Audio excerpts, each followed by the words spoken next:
by Metropolitan Insurance Companies. Insurer, investor, employer, corporate citizen. Metropolitan reads by you. At the Indianapolis 500, safety is of paramount importance. No one knows better than professional race driver Janet Guthrie. She's joined with Metropolitan Insurance to help reduce highway fatalities. Janet applies the rules of safe racing to everyday driving. On the highway, the winners get where they're going safely. It's up to you to make the difference. Your car can be your best friend or your worst enemy. Use common sense when driving.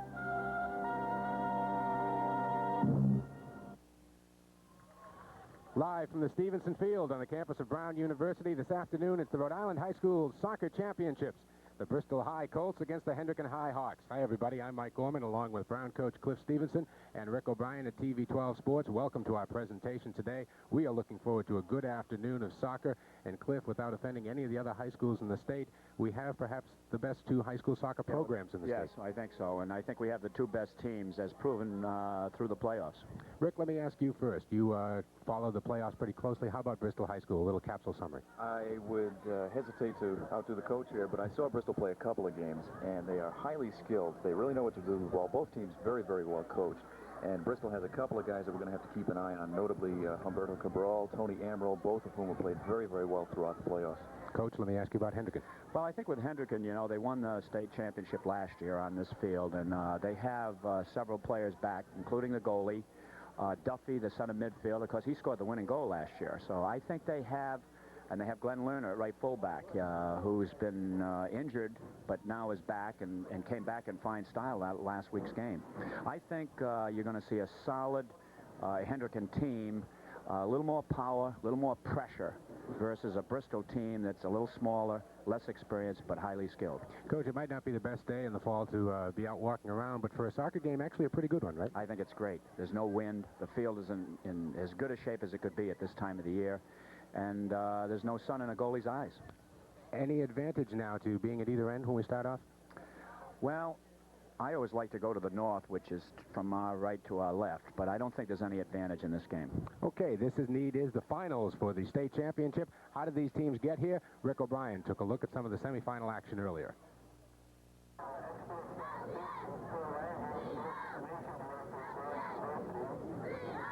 After ending up at the top of their division in regular season play, the Bristol Colts made it past the first playoff round with a 4-1 win over Burrowville. The Colts then edged Charahoe 2-1 in the quarterfinals, and last week, right here at Stevenson Field, Bristol found itself against the Cumberland Clippers and their standout performer, John Lopes, who almost single-handedly carried Cumberland into the semis. The Bristol coach, Tony Texera, told his team, here wearing the green uniforms, to concentrate on their positions. Lopes drew tight coverage, but the Colts refused to interrupt their strong positional play by marking Lopes with any individual defender, and the tactic worked. Cumberland tried to force the ball to its shooter. Bristol defended brilliantly, and the Colts came up with a 1-0 victory, and Bristol became a finalist.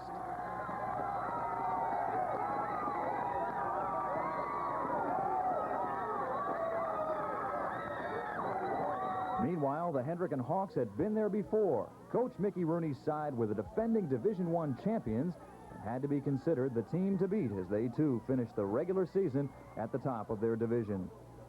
After a first-round win over Westerly, the Hawks faced the surprising Barrington Eagles, and Tom Connell's goal was the margin of victory for Hendricken. In the semifinals last week, the Hawks, here in white, faced the previously unbeaten East Greenwich Avengers. But as with Bristol, Hendricken's strong defense and 2 tallies by Tom Connell gave the Hawks a 3-2 win, and they became the second finalist. Setting up this week's Division I championship game, a contest that features 2 skilled offensive and defensive teams, with perhaps the offensive edge going to Bristol and the defensive advantage to Hendricken. That's a look at how both Bristol and Hendricken got here today to our championship game. Earlier today, we spoke with Matt Galbraith, the Senior Vice President of Metropolitan Life, Eric Wertheimer, the Director of Soccer for the Rhode Island Interscholastic League, and Cliff Stevenson had a chance to talk to both coaches. We'll have those interviews for you and the game right after this.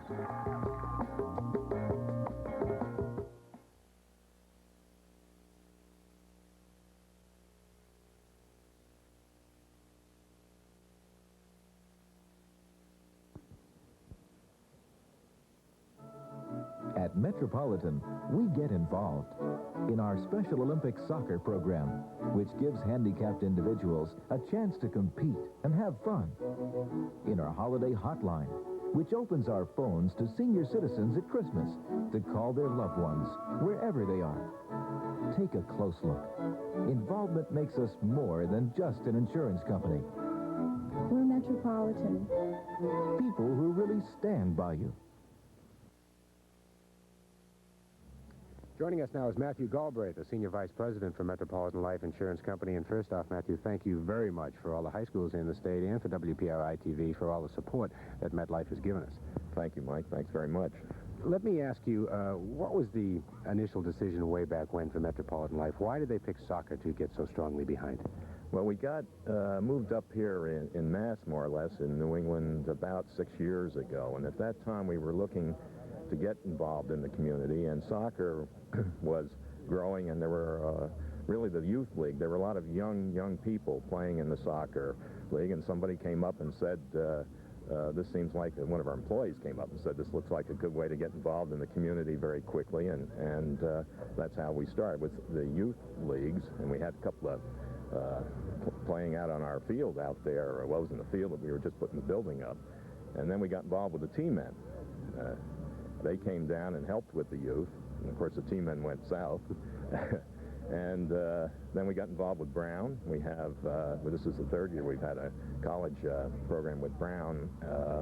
Then we got involved in the high schools. Eric Wertheimer and Father Newbold and others came up and asked us, will we get involved with the high school tournament? And this is the second year we're sponsoring the playoffs.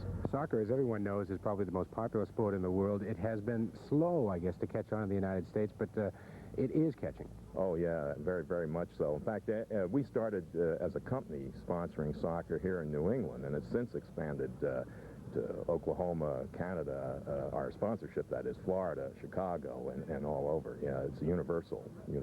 Well, again, our thanks to Metropolitan Life, and thank you for coming by today. We look forward to a good game. Thank you, Mike. Thanks very much.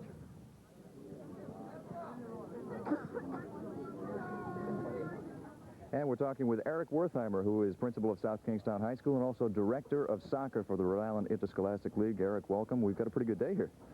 Well, compared to the last 3 years, it's been in excellent weather so far, and we're looking forward to excellent weather, comparatively speaking, for the rest of the day. What does the director of soccer do in Rhode Island? Well, as director, I review the alignments of the leagues periodically. We review the rules. We get involved with the scheduling of officials, scheduling of the games, and handling any other problems that come up from day to day. You've been kept pretty busy. We had a couple of rule changes this year, just especially for the playoffs. Could you explain those? We have one major rule change involving injuries. If a player is injured to the point where a timeout must be called by the official, that player must come out of the game until the next substitution can be made. Now, you've also been in the job for 4 years, and you've gotten a little bit busier the last couple of years. The soccer has grown, hasn't it? It certainly has, particularly since Metropolitan Insurance has picked up sponsorship of the championships. We've had tremendous visibility of the program throughout the state, and their assistance has really been immeasurable as far as providing us with quality facilities such as this and quality coverage of the sport. The Interscholastic League has taken on a different look. It grew a little bit this year, especially in Division I. There was a realignment. How did that go? There was a major realignment in which we moved 32 teams into Division I and 9 teams into Division II. The realignment was extremely successful, considering the fact that we had many of the former Division II teams in Division I. We ended up with the semifinals having the Division I, the first place winner of each of the 4 geographical divisions, so I think it turned out very well. Well, Eric, thank you very much for joining us. We are both looking for a great championship game today. Rick, thank you very much.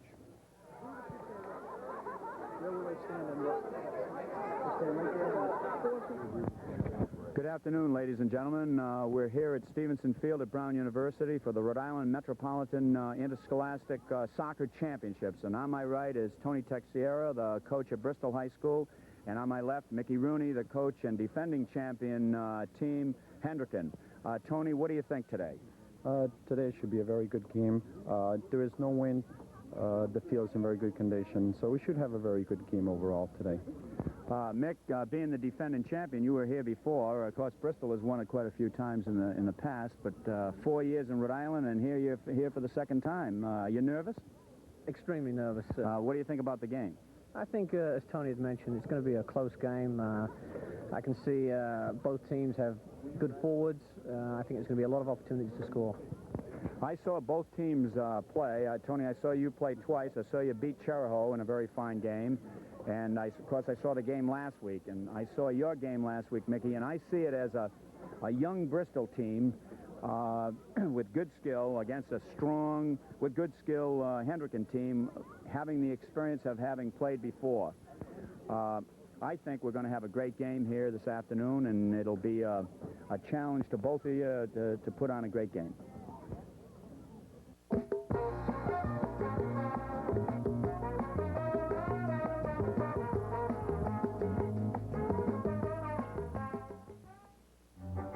People. They're what makes a good company great. At Metropolitan, we believe people to be the most precious of resources. People create progress, instill spirit. People care. That's why you'll see the lights burning late at night at our Warwick headquarters. Take a close look at Metropolitan. You'll see why we're more than just an insurance company. People. It's what we're all about. Back out here at Stevenson Field, Mike Orman along with Cliff Stevenson and Rick O'Brien. We are just about ready to go underway. Let's go to Mike Quigley, the public address announcer. Good afternoon, ladies and gentlemen. Here are the starting lineups for today's Division I soccer matchup. The starting lineups for the Bristol Colts: Eric Jacoba, number 3, Fred Callisto, number 12, Adelio Cabral, number 15, John Milhomans, number 10, Bob Almeida, number 8, Jose Tavares, number 9, Paul Cabral, number 6, Danny Ribeiro, number 14, Umberto Cabral, number 4, Tony Amaral, number 21, Ricky Bonvegna, Coach Tony Texera, and the rest of the Bristol Colts players and trainers. The starting lineup for the Hendricken Hawks: number 5, Tom Connell. Number 5, Tom Connell. Number 13, Frank Risolowski. Number 14, Bill Riley.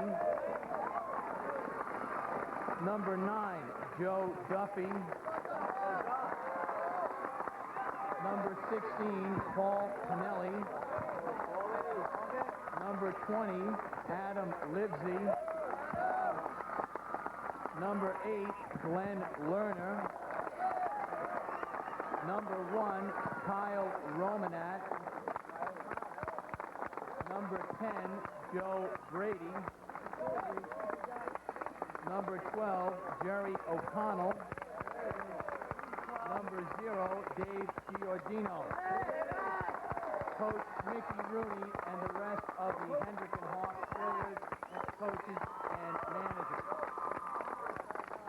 Referees for this afternoon's contest: Mr. Lou Marshall and Mr. George Bendel. All right, the two officials for the games, we can see Lou Marshall and George Bendel. I understand the way they picked them. They had a chance to have a selection of referees. Now our national anthem here at Stevenson Field, performed by the Hendricken Band.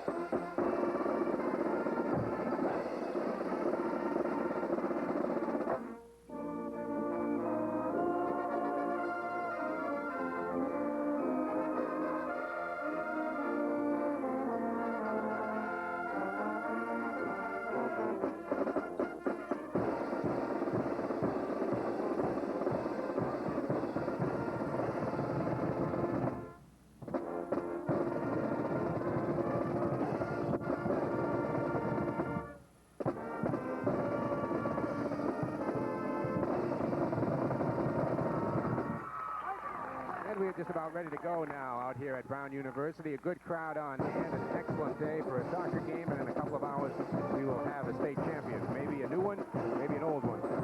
Could be a very interesting game. Bristol will be going towards the scoreboard or to the north, and from our right to our left, and Hendricken will be going from the north to the south, our left to our right. This broadcast is intended for the benefit of the viewing audience, and any rebroadcast or republication without the written consent of the Rhode Island Interscholastic League is indeed prohibited. The Hendricken Hawks, as you can see, are already out in the field. The Bristol Colts still huddled around their coach, Tony Texera. We talk a lot when we do basketball about tempos of games, and in football, a ball control versus a passing team. Is that analogous to soccer, and it's particularly analogous to these two clubs? Yes, I think it is. I think in talking with Hendricken coach Mickey Rooney last night, I talked to him for about half an hour, and one of the things he said he was going to try to pressure, really go all out and put a lot of pressure on the younger team, Bristol. And, of course, we'll see whether that works or not, and whether Bristol can use they're a fairly slick passing team. They impressed me last week when I saw them play.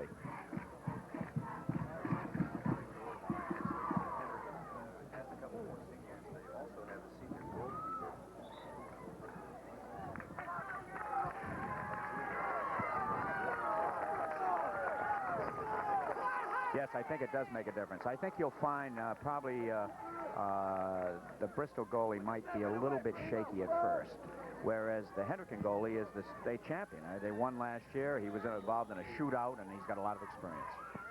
We are underway here at Stevenson Field. Again, the Hawks are going from left to right on your screen. That is Bristol in the green or the dark uniform, Hendricken in the white. That was a foul for a sliding tackle. Came in a little bit too hard, and it was a call. Okay, again, Cliff, now for many of our viewers who are not soccer aficionados, please keep us up to date on that. Is that actually now an illegal play or just too hard, as you say? No, that's an illegal play. It was a foul. And there was another one just there where he is hit from the rear. Again, Bristol, the slicker of the two teams, if you like, a passing team. Hendricken, perhaps the more physical. Ball picked off by the Hendricken goalie as it snuck through. Bristol is going to try to go through the left wing area. That's where they have their strength. Now, their leading scorer is Tony Ammer, number 4. He's playing over on the right wing. He'll probably go into the middle once in a while. You get some switching around, Mike. Whereas for Hendricken, Bill Riley, number 14, is the leading scorer. He plays left wing, but right now he's over on the right wing. So you'll see a little scrambling around up front. This is a free kick. Lerner will take the free kick. The opposing team has to stay back 10 yards on all free kicks. Okay, again, the strategy now for Lerner is to do exactly He's what going to try to put that ball across to try to get it on somebody's head with an idea of heading it into the goal.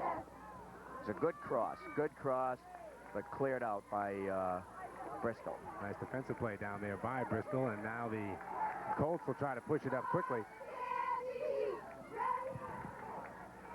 In modern-day soccer, you'll see a lot more playing back to the goaltender. Sometimes people get a little scary watching the game and saying, what is he doing that for? But you play it back to your goaltender. He can pick the ball up in that whole 18 by 44 size box.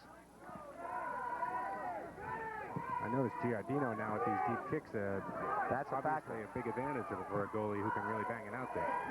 We'll get our first look now at the Bristol goaltender, Eric Jacoba. When the ball goes over the end line, you have a goal kick for the defensive team. If the defense puts it over the end line, then it's a corner kick. Are we pretty much still in a feeling out period, Cliff? Yes, I think you're going to see 10 to 15 minutes of running around, making some bad passes. The kids are going to be nervous. First shot on television for a lot of these young men. Bristol able to keep control down at the far end. Now they're trying to come up the near sideline. Here's a break for the Colts. Hendricken back very quickly on the defense. You mentioned, Cliff, before the game, and it's obvious, I'm not sure how obvious it will be to the folks on television, but at least here at Stevenson Field, that Hendricken is the bigger team by far. Yes, and more seniors, more experience against a very young Bristol team. Actually, the Bristol team did much better than the coach actually thought they were going to do. This was supposed to be a rebuilding year for the Bristol High School Colts. Tony Texera has done a terrific job with that club down there. They have won 5 state championships, and they are the power in high school soccer in the state of Rhode Island. Yes. Hendricken, though, the defending champions, won it last year. Lost a lot of people. In fact, lost their first 2 games this year, but have won 15 straight since, as Mickey Rooney has really done a fine job there. As we get along with the personnel, Rizalowski, number 13, is the strong man up front.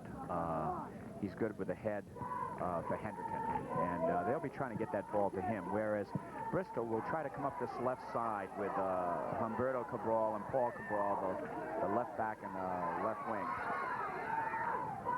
Bristol momentarily gaining control in the goal box there, but now the Hawks will get it back. Now here we have the ball going over the end. By Bristol the defender, and we have a corner kick. And on a corner kick, Mike, they're going to try to put the ball in, and Bristol's spread around the area, and they're going to try to head it in. The main thing is to try to head the ball into the cage. Ooh, another nice feed out in front, some action, and a nice play by Giardino as that ball got loose right in the goal mouth. That's a good little busy down there, Coach. Now, they called a penalty on that. Somebody bumped the goalie while they were going after the ball. You have to stay away from the goalie. Can't touch the goalie. Can't touch the goalie.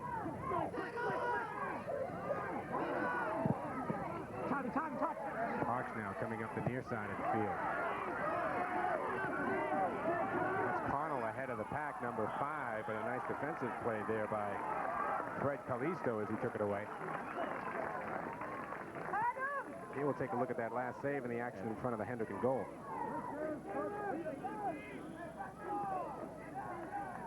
Yeah, they ran into the goalie. The referee called that a foul because they bumped the goalie. One of the green shirts in there went after the goalie, not intentionally, but they bumped him, and it was a foul. Joe Duffy now with the kick for Hendricken, a header in front, but that's going to be picked off easily by Jacobo. Now here again, 2 Hendricken players, a little too eager, got in after the head ball. You have to be aggressive in a situation like that, and they bumped a defender. So now it's a free kick coming out. We are about 6 minutes into the first half here at Stevenson Field, the Rhode Island High School Soccer Championships. The Colts of Bristol High School in the green, and in the white, the defending champion, Hendricken Hawks. Again, a whistle at midfield. Yeah, foul. It was an aggressive play down in there. I don't know exactly what it was, but it was a foul, and the referee did not give a signal on that play. Colts getting the ball in play very quickly. You may see a lot of fancy footwork out of the Bristol club, as they are the finesse team here. And again, a whistle by the official. When you're on defense in that box, in that penalty area, you have to be very careful because if you get a foul in there, it's a penalty kick. You had mentioned before the game that Hendricken wanted to put a lot of pressure on, and it seems just the reverse so far anyway. Yes. Action in the Hendricken end as the Colts have been pressing. Giardino really with the only testing save so far. Again, here comes the Colts. Number 4, Tony Amaral. He's the leading scorer. He's on the short side, but he's very quick. And he just had a quick breakaway, then almost got inside. Again, the Colts keeping it in, a line drive. That's going to go wide. That's Tavares, their center midfielder. He's a key player for the Colts. Moves the ball well, and he's probably the key player for their team in terms of what the coach expects of them. Do either of these teams have a philosophy as to, do you want to get that ball in the goal mouth for the header or the short kick, or are there any players out there who from 20 or 30 yards can drill it on you? Yes. In fact, I'm amazed that the Bristol team they're small, but they have a lot of power with their skill, and they can shoot well. Most teams early on are going to try to get it outside and bang it into the area. And then one of the theories, like Liverpool plays, they try to get as many offensive players in that box as they can to go after the ball. That was Bill Riley, 14, getting it up to Connell. Here we have a break for the Hendricken Hawks, but it looks like the Colts are back quickly on defense. No, there's a good shot. That was a shot by Duffy. Well, see, that's what we were talking about. He came in from his center midfield position and hit it left-footed. That was a very fine shot, just swung to wide to the right. Joe Duffy, one of the seniors on Hendricken. Let's take a look at that shot, Coach. And Hendricken got it down the side. Cannell put it across. Went off a defender. came out, and on a volley, Duffy, you have to do that. So you couldn't settle it down. He hit it right on the fly. Well, he really did nail that, too. That would have been a beautiful goal if he'd had that one. Glenn Lerner now with the ball, and he will get it back into play. Now, last week, Lerner had a goal and an assist. 2 assists, in fact. He will go up on the offense. Well, really got the foot into that, perhaps a little more than he would have liked. Now, in a situation like that, you notice the goalie's knee comes up to protect himself, but you have to play the ball. You can't play the goalie in any way. Nice play on the far side over there by Joe Brady of the Hawks. Hendricken again will toss it in.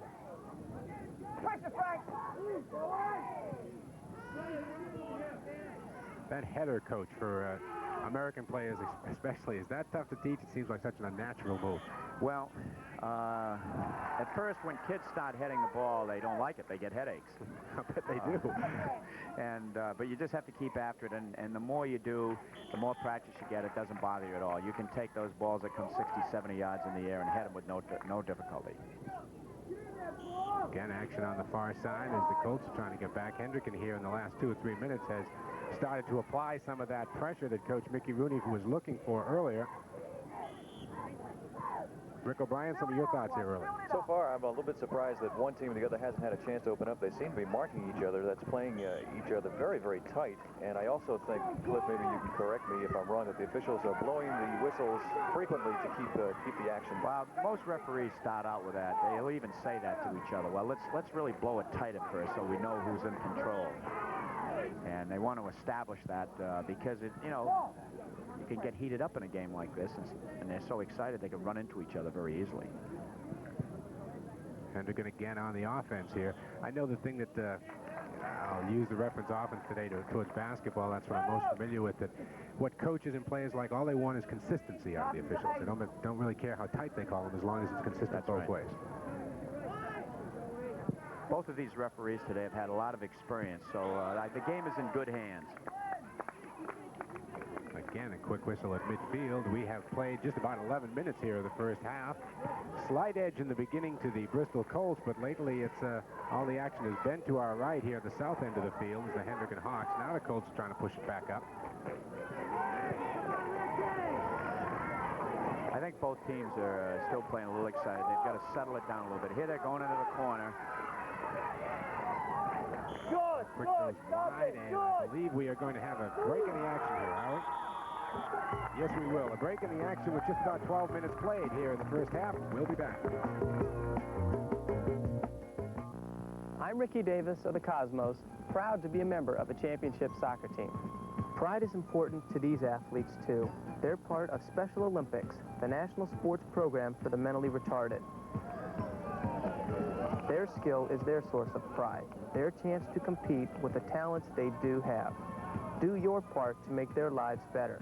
Support Special Olympics in your community. Get civic groups to provide volunteers. Encourage your employer to sponsor a team. Everyone deserves a chance to take a bow. Help them take theirs. All it takes is understanding, skills they can learn, and praise for a job well done. To find out how Special Olympics can work in your community, write Special Olympics, Box 19106, Washington, D.C., 20006. Do it now. You can help.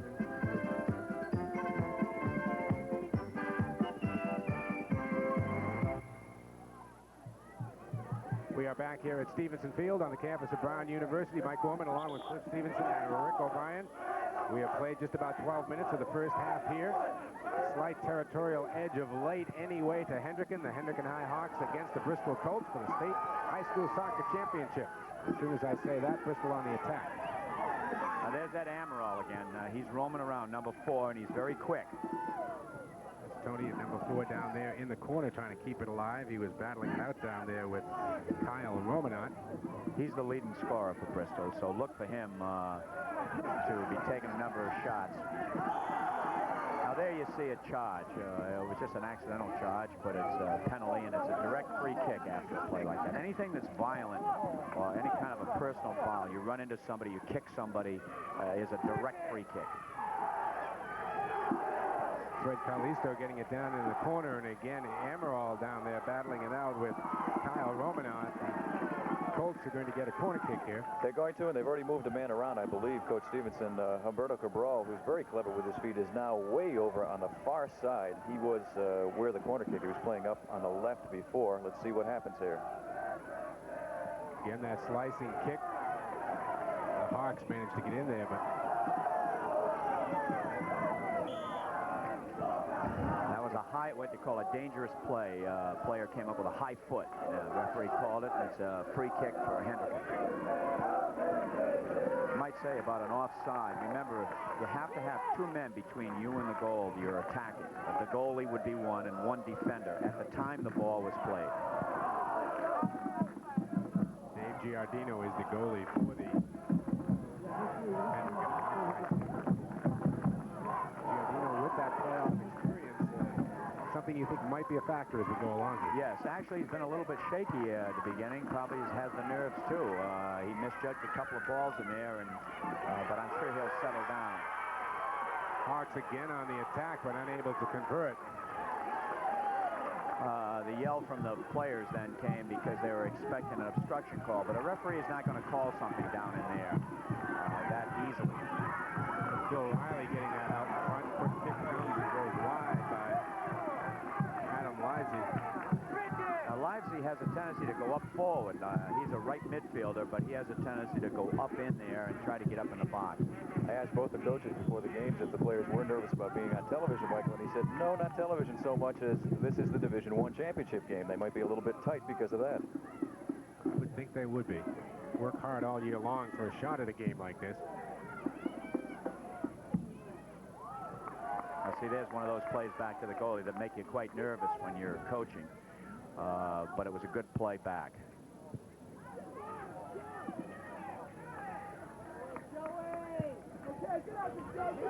Again, Giardino now with the save. With Bristol switching around so much, now Lerner was over on the left side. He normally plays on the right back position. So Hendricken's playing a man for man, and they're going to go wherever the opposing forward goes. Again, for a lot of our folks who may be tuning in and seeing soccer for the first time, especially high school soccer, there is no exact way that you set up your players. The coaches have a lot of latitude there, don't they? That's right. As I told you earlier, there are 11 players on a team, but let's say the 10 field players, not counting the goalie. You can put them in any way, shape, or form. We use 3 forwards, sometimes 2 forwards. These two teams are playing 3 forwards. There's Tony Amaral, number 4 there with the nice play. Ball is out of bounds. It's going to go back to the Hendricken Hawks. There's a little bit of that quickness out of Amaral you were talking about, Coach. That's right. And I think another player we ought to cue in somewhere along the line is John Milholmes. He's the one that stopped the state's leading scorer, John Lopes, last week. He's a senior playing the stopper back position for Bristol. John Milholmes, number 15, when we have a chance to catch him.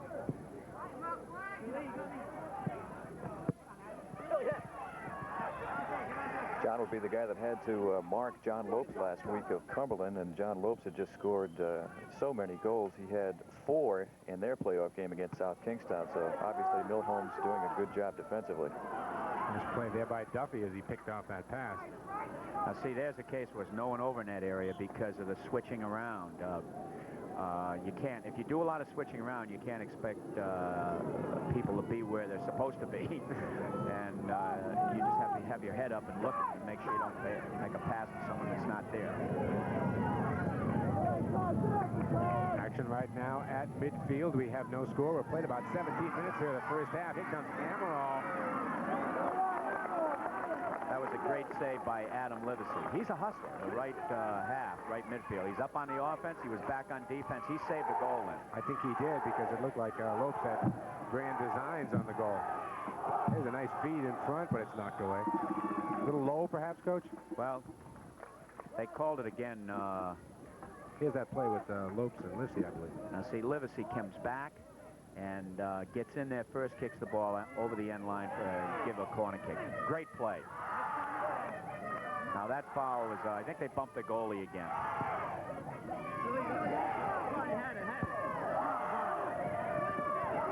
Hendricken keeping the ball here on the near side of the field. We have a whistle. I'm curious, Coach. Well, that sign is for a dangerous play. He dropped his head down too low. Very close call. It could have gone either way, but he called it. You can't put your head down low because you might get kicked in the face. So that's a rule in soccer. I noticed Hendricken on their kicks have brought the ball all the time to the near side of the field. Is that planned? Do you bring it towards your coach and your bench? Yeah, no, I think they're trying to bring it down here to Cannell, and the fact that Livesey is such an attacking midfielder. Here's Cannell here, number 9. That's Duffy now. You're right, Duffy. I'm sorry, Coach. Duffy, you'll look, he has tremendous stamina. Now, here come the 3 subs in.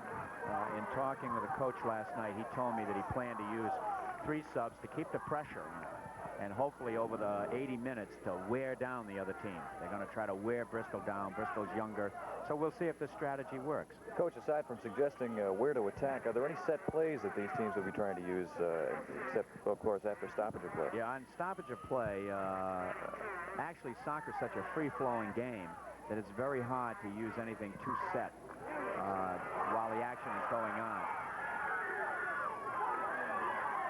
That man again, Alan Risey down in the corner. As you say, he's all over the field. Here he comes.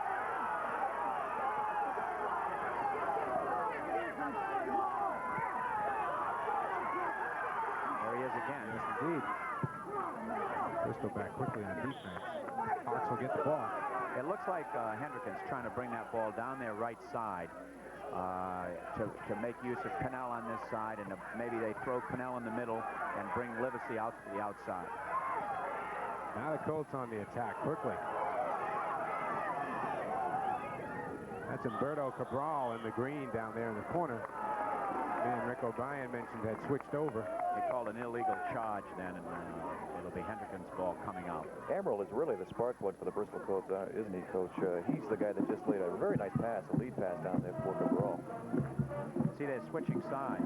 Cabral's over on the other side now. Number 14 started on the left side. He's over on the right side. So years back, you never saw that. But over the last 15 years, it's been more and more multiple offenses, multiple defenses, man-for-man, zone, like you see in basketball.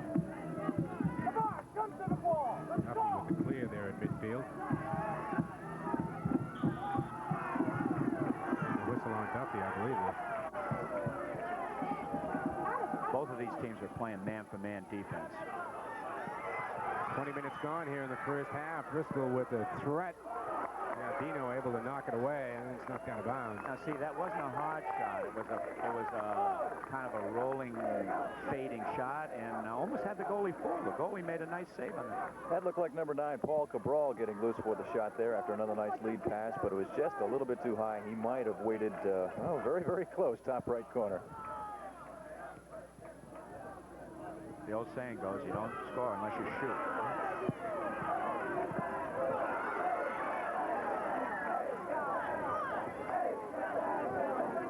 Bristol again in the attacking zone now. That's Duffy. Took the ball away from Cabral. And then hit from the rear, but yeah, this was called. The Bristol players turning looking for that whistle right away. A little late, but they got it. And that's Tony Emerald pleading his case, but I don't think he's going to get anywhere with this one. Both calls were good. Excellent calls by the referee. You're right, Coach. Wherever you see a white jersey, you're seeing a green jersey. They're not leaving each other alone out there. Glenn Lerner now to put it back in play. That was Milholm that cleared it out. Very solid player. Cabral on the far side. And again, Lerner back. That's an interesting challenge. Cabral versus Lerner.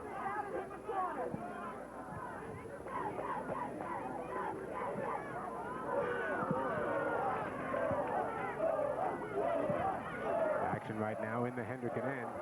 Ball will come back. Giardino will take care of that. We've played 22 minutes now here in the first half. No score, a couple of threats. Really the threats on the Hendricken goal. They've been pretty quiet up here in the Bristol. Yes.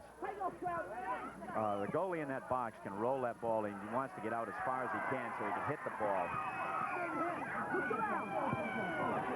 Now Now into the lineup, we have Paul Clancy, number 22, Scott Dorsey, number 19, and Dave Crouch, number 6.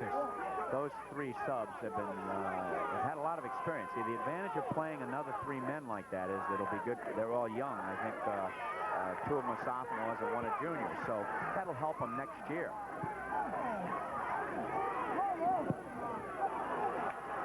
Again, Bristol on the attack. Here goes Cabral after it. Unable to get there, though. Best bet in a situation like that is just exactly what he did in kicking the ball out. That was O'Connell. Yep, we've got him listed as number 11 and 12, wearing 11 today, I guess. Both trying to keep the pressure on in the north end of the field. Again, Giardino there seemed to hesitate, thought he was going to come out and get it, and then backed up. Now O'Connell came and saved it again and came across and banged it out. Colts seem to be opening up a little bit. They're attacking both sides of the field now. Tony Amaral with a bullet and a nice save by Giardino. He's probably the best shooter on the team. Looks like he was right on the money with that. Again, Amaral is going for the top right, the far corner, and he almost has it. Puts a nice little curl away from the goalkeeper, but he was there for it. That was a nice save by the goaltender. He protected it well. He brought it in. There was no rebound.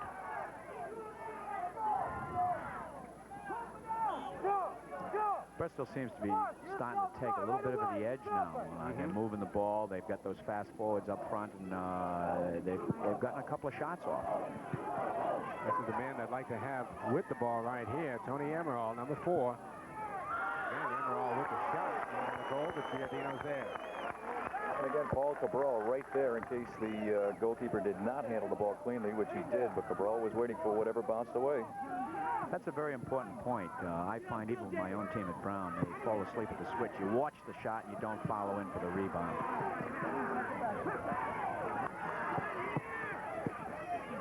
People fall asleep at the switch. I'm thinking of Eric Iacoba up the other end here, who has watched more than the 3 of us so far here in the first half. Does that hurt your goalie not to be involved at all? Well, sometimes it does if you go for any length of time like that without touching the ball, but it shouldn't bother an experienced goalie. Livesey and Lerner trying to combine on that, but broken up by the Colts. Here comes Amaral trying to catch up, but it's cleared away by O'Connell.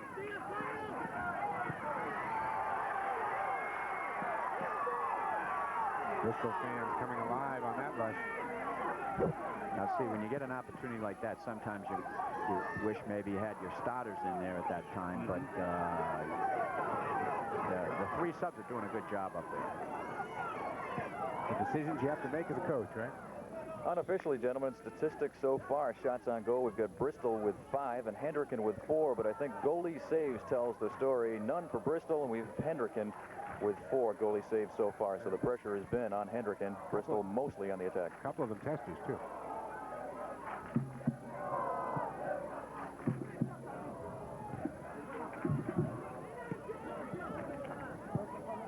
They like to come to this side. Here we have a foul. Romanov whistled it. Number 1. When you have a free kick, Mike, in a situation like that, you can take it right away if you want. You don't have to wait.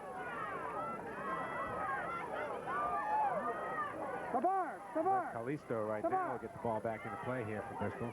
Now here Hendricken's playing up tight to keep him offside.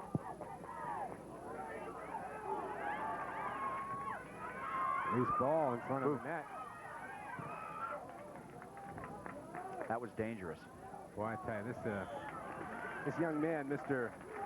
Duffy, number 9, Joe's all over the place, isn't he? I was just thinking a minute ago that I think the key in the game will be Duffy. If he can stay strong and not get tired, because he's all over the place. Now, if he gets tired in the second half, it could be a factor. So conditioning is a factor in the game. Of course, I think Hendricken coach Rooney is going on that theory. Bristol again able to control. Hendricken tries to mount an attack. See the skills on the on the Bristol team. They move the ball very well back there.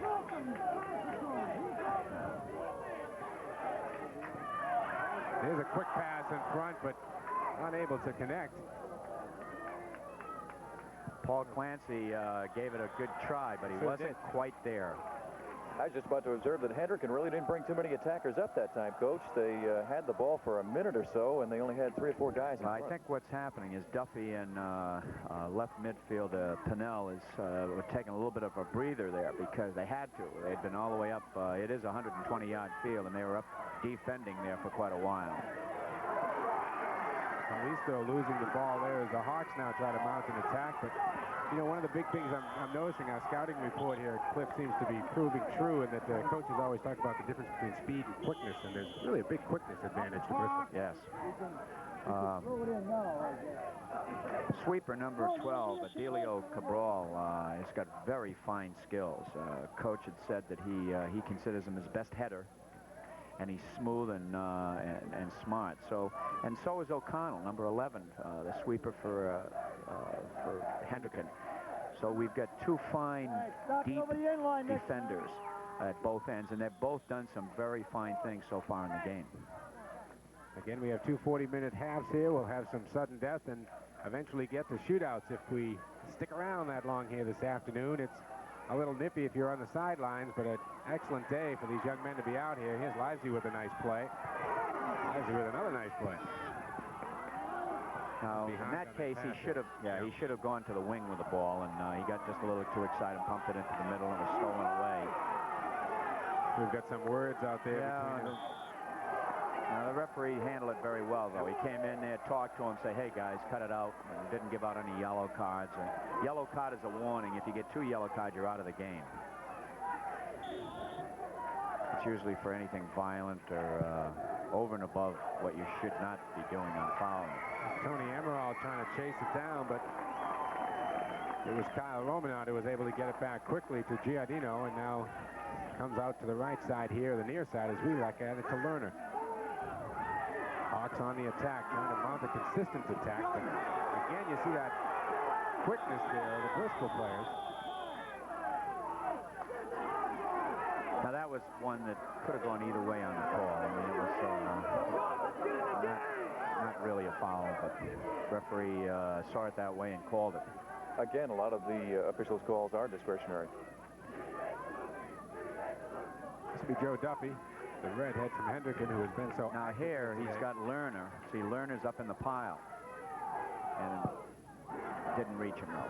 Oh, there it is. Nice little header by Livesey there. Trying to get it in a little closer. When the play gets jammed up like that, you have to use the corners. Teams have a tendency to go in. You look at the half moon out there just outside the edge of the area, and you'll see 9 players in that vicinity. Very important to get it outside and use the width of the field. Hendricken now in the attacking zone. That'll be Duffy on the far side. Lerner's up in there again. Now, Lerner's a fullback, and he's up in the line because he's got a very good head. Duffy's going to try to get it to him. He does. Here's the tap in. We have got, just wide.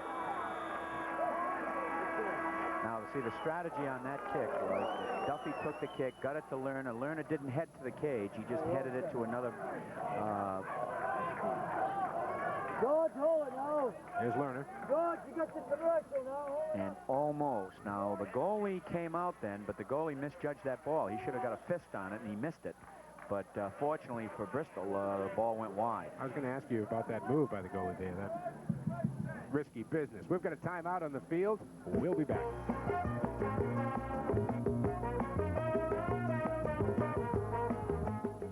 At the Indianapolis 500, safety is of paramount importance. No one knows better than professional race driver Janet Guthrie. She's joined with Metropolitan Insurance to help reduce highway fatalities. Janet applies the rules of safe racing to everyday driving. On the highway, the winners get where they're going safely. It's up to you to make the difference. Your car can be your best friend or your worst enemy. Use common sense when driving.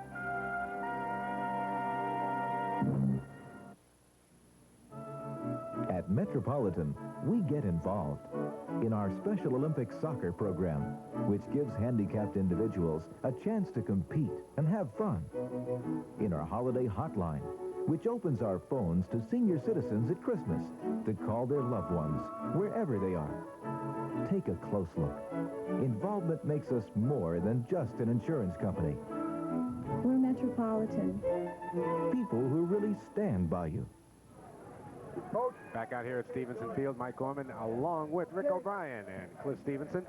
We have the high school soccer championship for you this afternoon. No score right now between Hendricken and Bristol. 10-13 left to play here in the first half. But Bristol had carried most of the play in the early going. Now Hendricken's controlling the ball down on the right end of the field. That was Joe Duffy with the shot, but Eric Iacoba right there. So far, Mike, the game is going according to plan, so to speak. The players that are supposed to be playing well are playing well, and the teams are doing about what they plan to do. Well, you talked earlier about, I got the impression from your scouting report that it was like Bristol was going to be trying to hold back the tide, and Hendricken just slowly but surely went pushing the action up this end. And, you know, that's following through. Bristol have dominated early, but... And the subs that Mickey put in came very close to scoring. They put a lot of pressure on the backs. Here's Livesey with the ball, getting it down in the corner as Hendricken is now starting again to keep the action up here. Eric Iacoba has been very quiet in the Bristol goal. Now he's starting to get tested a bit. There's Bristol with some of that brilliant footwork, though. They are slick. Like to get the ball up ahead if they can. The number 4, Tony Amaral, but Romanov has been doing a nice job back there trying to keep it away from Tony. Now that time Romanov made a decision whether to go back to the goalie, then changed his mind, put a fake, and then came back upfield with the ball. Nice move. Amaral will inbound it. I've been pleasantly surprised by the play of Adam Livesey. Coach said he's a real hustler, positional player, but I would say that he's been the spark plug so far for Hendricken. And it's amazing with so many players on the field how just from broadcasting the game here, Lerner, Livesey, and Duffy, it's amazing how much they're involved in the action constantly, the three of them.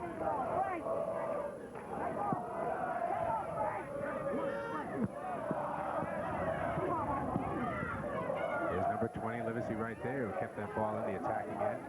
Now the Colts again try to get back up to Amaral on the near side. Bristol will keep it. I think you'll find that Texera will, at the half, will talk to his team and try to get him to settle it down just a little more and use their passing skill. I think they're trying to attack the goal a little too rapidly. Good pass out in front, but Giardino is there. Jose Tavares made a nice pass out there, but nobody from his team was trailing the play coming in on the goalkeeper. And it went for naught. I think if I was also Mickey, I think Mickey will probably tell his team to keep coming down this right wing, using Livesey and Tom Cannell, and then put it across in front, because that seems to be the area that Bristol's defense is a little weak to right now. We just had our first yellow card of the game, I believe. It went on number 8 for Bristol. That was Jose Tavares, and maybe that's why he did lay that good pass out there. He must have pushed his man off the ball a little bit too hard. Now here the goalie was trying to get the ball back again, and he had to push it out of the area, and the opposition has to stay 10 yards away.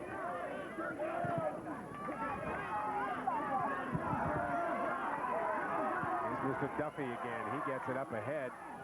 Duffy again with the follow through, but Bristol able to clear.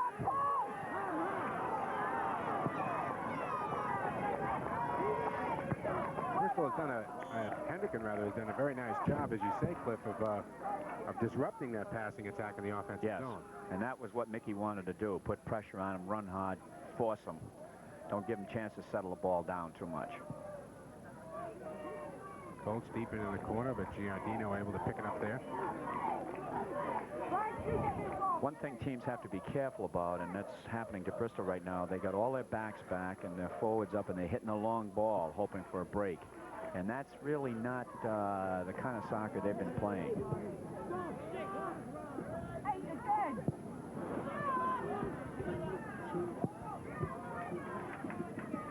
Lerner getting the kick in, and the Bristol defense there, and got a whistle. Hendricken will keep it. And now we're getting to be late in the first half. Here's a good opportunity for Hendricken to perhaps set something up. Duffy will back off a bit, and Lerner will do it. Now this time both of them are out there, so they may be planning something different. Maybe Lerner's going to push that ball to Duffy.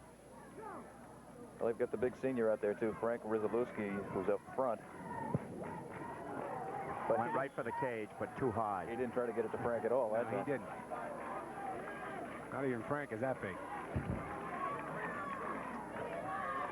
No score here with 5:37 to play in the first half. I'm Mike Gorman along with Rick O'Brien and Brown coach Cliff Stevenson. Cliff, are you surprised about that no score part?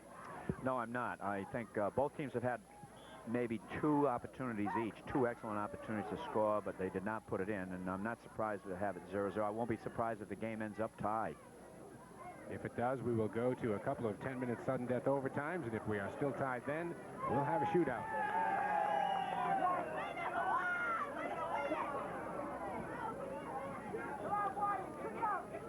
Hendricken will have control.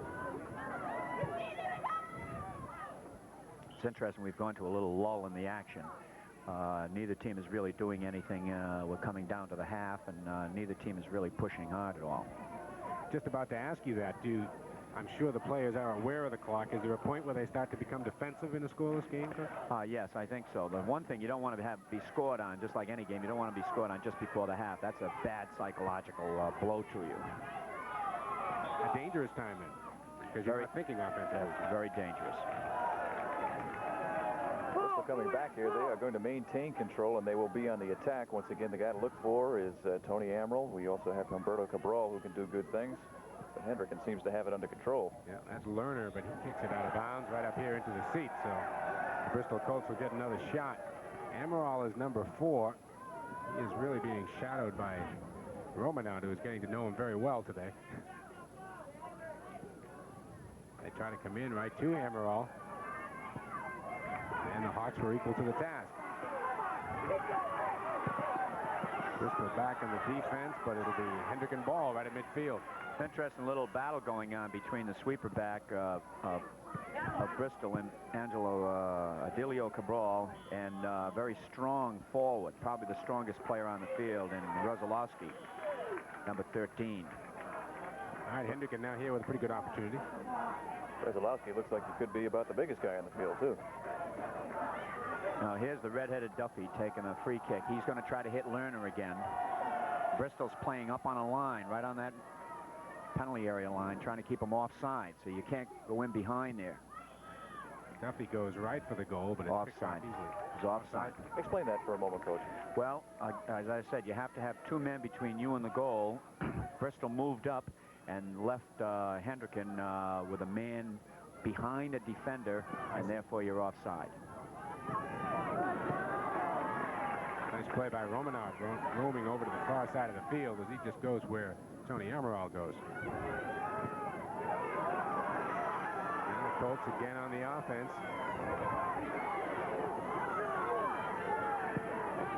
There's a quick shot, but Giannadino right there. Now that was a case where they attacked with their stopper back. Milholmes broke loose and brought the ball up and then put it over to the left and then into the middle and then a shot. That was a shot by Paul Cabral, but he really didn't have too much steam on that one. Now there was an offside. See, he got behind the defense, and it's smart for a team to keep their defense up as much as you can. It's like playing up to the blue line, and you can't go in over that blue line. Well, you can't go behind that last defender until the ball is played.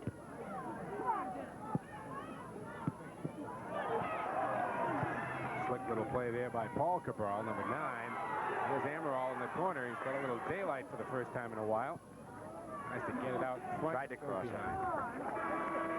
1:50 now to play here in the first half. We have no score. Mike, another interesting thing is that Hendricken can't afford to play with the ball. They have to get it out of that defensive area because the Bristol forwards are very dangerous, and it makes you play the ball and you just kick it wildly out of there. But they have to do that because they can't afford to bring it down and try to pass it out of there.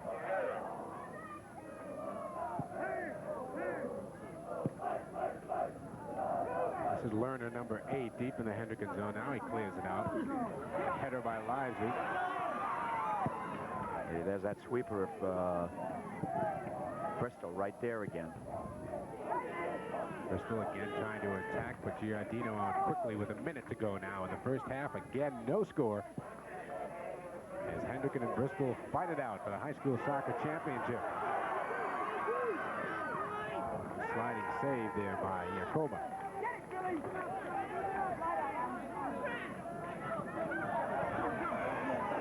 Again, Bristol showing you a lot of those fancy moves. Here's Tony Amaral, one of the fanciest. He loses it. Roman out right there again.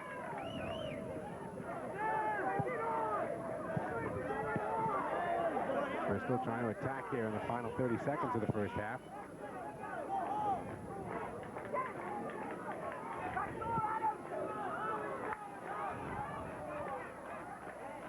Again, two excellent sweeper backs. Number 11, O'Connell, veteran. He was a fullback last year on the championship team. And Delio Cabral, number 12, doing an excellent job for Bristol back as the last defender. So Amaral with a nice little move. We're coming up, Michael, to the end of the first half. There it is. That is going to do it. We've been scoreless now for 40 minutes here at Stevenson Field. Hendricken and Bristol in the high school championship. Stay with us. We'll be back with some halftime entertainment for you in just a moment. Nope, we're going to stay here right now, okay?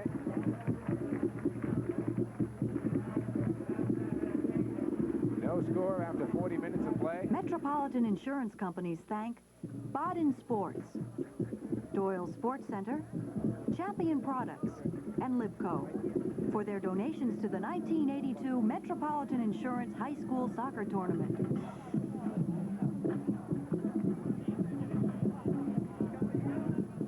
Back here at Stevenson Field. No score after the first half, Cliff. Really, everything has followed pretty much like we thought it would. Hendricken trying to wear down the Bristol Colts, and the Colts having that quickness advantage. I think very definitely the game is very even and has gone just the way we figured that it would. I think the play of the two sweeper backs has been excellent. I think Duffy has done a nice job in the middle, and I think those Bristol forwards, Amaral and Cabral, and number 8, the center midfielder, have done what we thought they would do.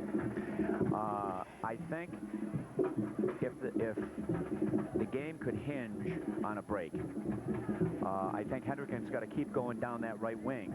I'm sure Mickey's going to tell him that at the half, that let's get that ball down the wing. Let's not play around with that ball in our defensive area, because the Bristol kids will turn in there and take it away from them, and that could cost them the game. I think the Bristol goalie hasn't really been tested yet. He hasn't had to make a save, whereas the Hendricken goalie, Giardino, has.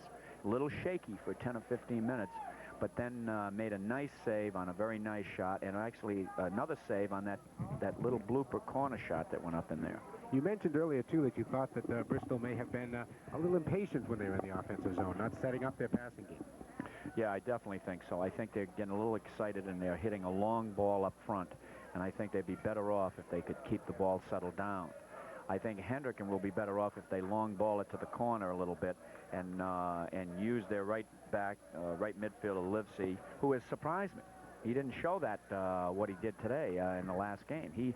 I would have to say that he's probably might be the best player the first half of the game in terms of what he's done. Now, sports fans who are not used to watching a lot of soccer, it seems like all American sports live or die on offense. Yet here we are at a scoreless tie. Is the fact that it's scoreless any factor for either team? No. There's no wind factor. There's no rain. There's no sun in a goalie's eyes. There's no bad end of the field.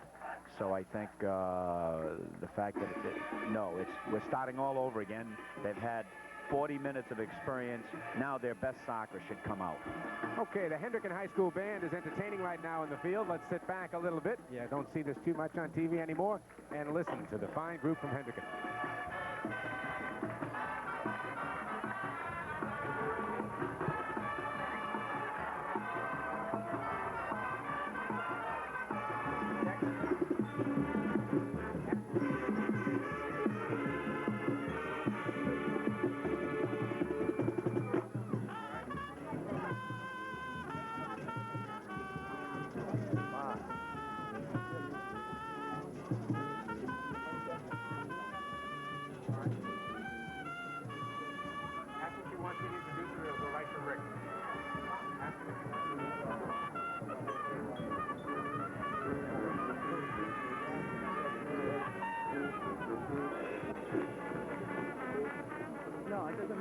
side. Okay, just tighten up into the deck a little.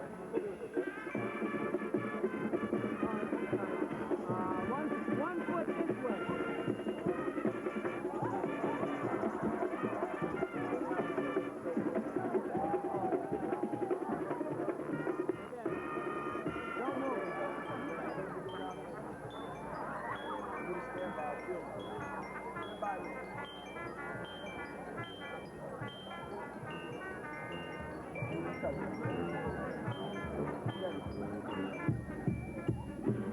Here with John Morrison, who is a vice president and treasurer of Metropolitan Insurance Companies. John, welcome. Your assessment of the first half. It was a tough-fought first half, a little scrappy out there, Rick. Hope to see more of it in the second half. And I'm asking a guy who knows a little bit about soccer. You've coached at the youth level, I believe, and you've been involved with soccer quite a bit. Yes, I have. We started a league down in East Greenwich, Youth Soccer League, in 1977 with 250 kids. This year we had 49 teams and over 800 kids, so it's grown tremendously. It has grown at many levels tremendously, and Metropolitan has been involved at many levels. You've been involved in this quite a bit. Explain Metropolitan's interest in youth soccer. Well, we first got started, Rick, back in 1978 here in New England, where we had our first program. 2 years later, the corporate headquarters in New York came up and took a look at our program and decided it ought to be expanded. So later in 1980, we signed a contract with the NASL to sponsor soccer nationally. We currently have active programs in 10 states and Canada. All right, John. Well, thank you very much, Mr. John Morrison, who's the vice president and treasurer of Metropolitan Insurance Companies, who's ready for a great second half of action. Thank you, Rick.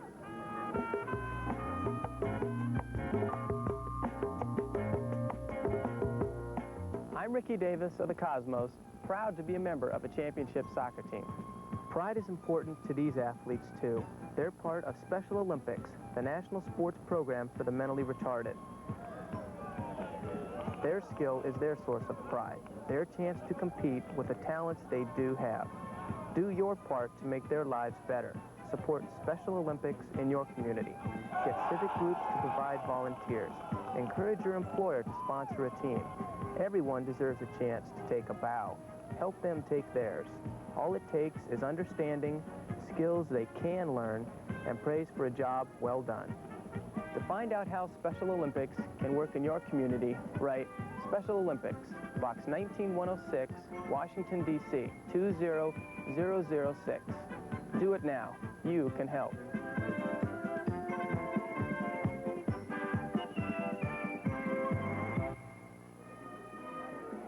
Back out here at Stevenson Field, Mike Gorman along with Cliff Stevenson and Rick O'Brien. Earlier this week, Metropolitan Life and the Rhode Island Interscholastic Committee had their soccer banquet, and at it, Rick had a chance to talk with some of the players involved in today's game. We've taken a little time out here at Metropolitan Life. We have a reception. This is taped early in the week, obviously. We'd like to introduce some very important people to you, people who are busy today. This is the coach of the Bristol Colts, Tony Texera. Tony, welcome, and you've got someone with you. Who's this? This is the co-captain, Adelio Cabral. He's also a senior this year. He plays fullback position, sweeper. Okay, I wanted to ask you about this season and play in Division I. You've had a couple of real tough games, and now that you're in the finals, do those games help you? Do you like a nice, tough schedule? Well, obviously, a good schedule helps us prepare for the playoffs. If we don't get key competition during the season, we won't be as well prepared, and, of course, we won't be able to put up with the competition. Adelio, this obviously has got to be fun for you. You've made the finals now. How'd the season go for you? Did you have a good year? Yes, fine year. And what have you got plans? You're a senior now. Do you plan on playing a little soccer in college? Yes. Go to college and play soccer. Great. Okay, and I'd like to introduce your opposing coach. This guy has been to the finals once before. This is Mick Rooney from Hendricken. The Hawks are in the finals. Mick, welcome, and who have you got with you? Today I've got my senior goalkeeper, David Giardino. He's got 11 shutouts, and he's only allowed 9 goals in 18 games. And he's a guy who's going to be facing some pressure. He's probably already has it by the time this is on the air. As a goalkeeper, I just wanted to ask you, why do goalkeepers wear different uniforms? That's a question everybody asks. So the referees can tell who's using their hands and everything because, like, everybody's constantly switching positions, and I'm the only one who can use my hands. It gets a little busy back there. Do you talk to your teammates while they're on the field? Constantly. I'm kind of like their eyes in the back of their head, and helps me to keep in the game and everything, and helps them also while it helps me. Now, you're also a senior. How about your plans? Plan to go to college and play soccer there, too. Looking for the scholarship and everything? Congratulations for making the finals to both of you. I just wanted to ask you, having been here once before, a little bit easier this time around? No, actually it's not. I think second time's the hardest. Last year, people just thought we were maybe a little bit lucky, and this year they're coming for us. They're gunning for us. We're the state champions, and it's made it harder. Now, the finals last year were difficult. You ended up in the shootout, I believe? Yes, it was, against Pilgrim. And this year? This year, it's going to be a tight game. I think people are going to see a close, well-fought game. We wish you both the best of luck as we do Bristol, and we'll see you Sunday, naturally. There's one more person I'd like to introduce who's the head of the Rhode Island Soccer Coaches Association and knows both the gentlemen we just introduced. This is George Foley. George, thanks for joining us. Now, I wanted to ask you about soccer in Division I play this year and the coaches and just about the overall perspective on the league. You've had a lot of activity. Soccer is really growing in leaps and bounds. Well, Rick, this year, for the first time in a long time, we had a lot of teams join Division I from Division II. And although there was some initial concern about the competition, it's interesting to note that the four leagues that were formed were very well balanced. The four champions from the four leagues actually made it to the semifinals, and we have had nothing but league champions since the semifinals. Obviously pleased, then. Yes. I've noticed, perhaps to my surprise, not watching it as closely in years past, but I have been this year, and I am really impressed with the skill levels of the participants, the kids there. Have the coaches gotten back to you and said that the kids know more now coming up from youth soccer? Oh, yes, definitely. In the past, a single player or 3 or 4 players on a team was the difference in the game because they were the skilled players and there were a lot of good athletes running around the field doing the best they could along with them. But all the best teams now have all skilled players. And the strategy changes from being concerned about the top players on the team and is more involved in unifying that team together to a common purpose. In the old days, it was get the ball to the good guy, and now it's we all have to do our individual role. George, thanks for joining us. We will go back right now to Mike in the booth and get the great second half action.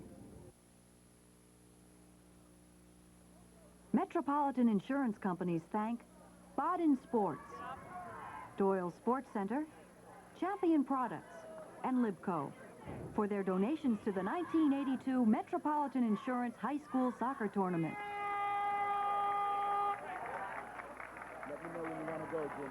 We are back here live at Stevenson Field on the campus of Brown University. I'm Mike Gorman, along with Brown soccer coach Cliff Stevenson and Rick O'Brien of TV 12 Sports. If we can, let's take a look at some of the stats from that first half, Cliff. Well, so far, the first half on corner kicks, Bristol has 3, Hendricken has 3. That's an indication of an even game.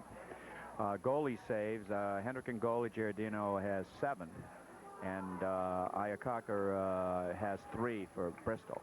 Both of those came early, though, with Hendricken. Yes, and that shows that Bristol had a little bit more punch up front inside that box. They were able to get shots off. Fouls, 21 fouls for Bristol, against Bristol, 12 against Hendricken, which is surprising. Yeah, I was going to say, Hendricken, the more physical of the two teams. Coach Stevenson, we only had 1 yellow card in the first half. That was on Jose Tavares, who's an important member of the Bristol Colts. Will that change the strategy a little in the second half? Not really. He just has to be careful that he doesn't get another yellow card. I mean, he can still have a foul called against him, but he can't run into somebody, or he better control himself. He'll be out of the game, and they'll be playing with a man short. It doesn't limit the coach at all, though. No. Shots, 8 for Hendricken, 6 for Bristol. Goal kicks, 4 for Hendricken, 7 for Bristol. Aside from that foul stat, any one of those numbers that surprises you, Cliff? Yes, that the shots. I thought that Hendricken would get a few more shots on goal, but their forwards are more of a strong type. That's why they go for the head ball rather than trying to bring it in on the ground. They've got to go outside, put it across, and the big guy, Rosolowski, has got to get his head on it, whereas Bristol's going to go in as much as they can on the ground. They should settle it down just a little bit and build up to it. All right, Bristol now will be defending at the north end of the field in the second half here. Again, no real advantage to the field ends as there's no wind out here today, just a dark, overcast day. Temperature right around 50 degrees. Coach, as the game goes on, we have had some activity in front of the goal mouth. It looks a little bit more chewed up than when we started. Is that going to be a factor in the second half? Well, it could be a little slick in there. The goaltender could slip in there in a key play, so it could be a factor in the game, but it's not that slippery. That was a trip. And again, you mentioned, Cliff, you have some thoughts that this game might be decided on a break like that. Yes, I do. I think it's that close.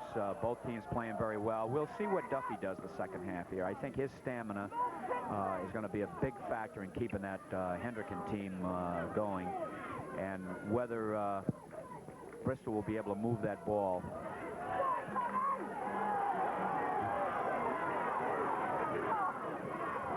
Bristol able to recover in the offensive zone, rather, and get that back to Iacoba. One thing I would do if I was Hendricken, I'd test the goalie. I think they should hit some long shots. I don't think the Bristol goalie's been tested yet. Action pretty much at midfield here as we are just a minute and a half into the second half. No score between Hendricken and Bristol. Should we have a scoreless second half, we'll go to a couple of 10-minute sudden death overtimes, and if we're still deadlocked, we will go to a shootout.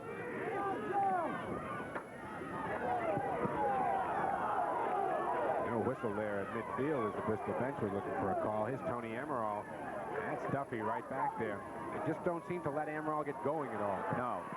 They're going to have to get on him quick. And an interesting thing is we've got Livesey playing the left side now rather than the right side. He switched. We have our second yellow card also. That's going to go against Bristol. I did not pick up the number on that, but play was a little bit rough down here as Hendricken will regain possession. Number 3 is into the game also for Hendricken at the start. The blonde playing right midfield. And they've moved Livesey over to left half.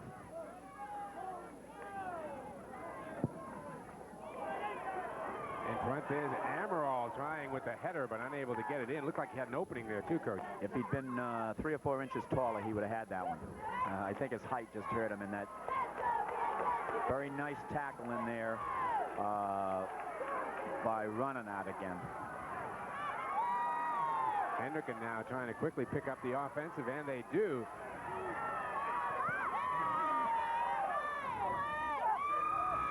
Good defensive play by Bristol. Milholm's there with a nice play.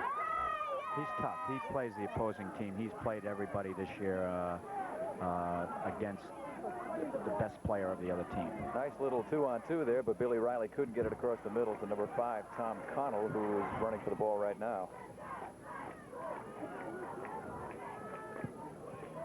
And they're again going for that shot, Coach. Maybe hearing a little bit about what you said to do some testing here early in the Bristol goal.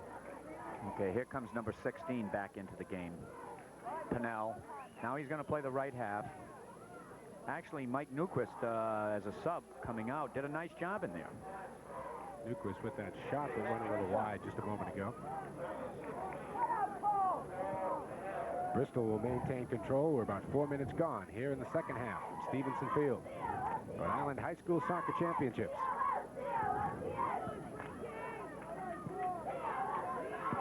There's Duffy trying to get it in, but Bristol defense is there. Both teams are trying for that quick break and maybe a 50-50 ball, throwing it up there and taking a chance, and it's just not working that well. And another whistle. Few tempers flare. I'm sure the further along we get here in a scoreless battle, the tempers get a little testy. I'd always thought, Cliff, that the basketball players were the best conditioned athletes in the world. Soccer players have a very good case. Oh, yeah, very definitely. You have to run for 80 to 90 minutes, depending on college players, it's 90 minutes, and here it's 80. And then still have something left for overtime. Mm-hmm.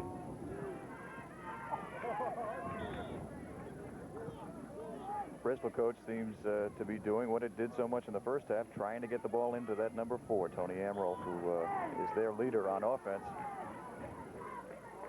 Again, I'm looking for a little bit more of that setup game from Bristol. I'm not seeing it yet. Again, I think, as Rick just pointed out, they're very anxious to get it to Amaral. There it is right there to Tony, who tries to head it in, but it's knocked away. Livesey right there to kick it out of bounds. And again, as with the first half, Bristol now starting to carry the play a little bit. Well, I guess the quickness is it. When you're fresher, the quickness really shows, Coach. Is that right? Yes. And I think right now, Hendricken is just a little bit disorganized.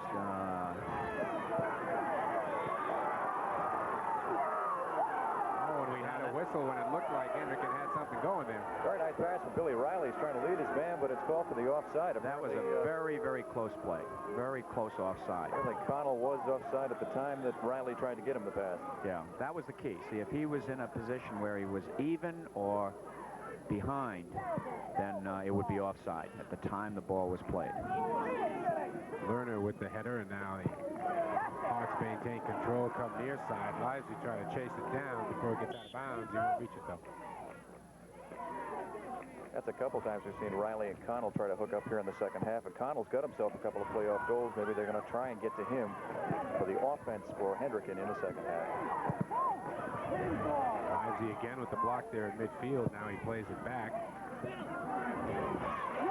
Nice play by number 14. Billy Riley. Nice little backward kick, but that man is there again. Mulholmes.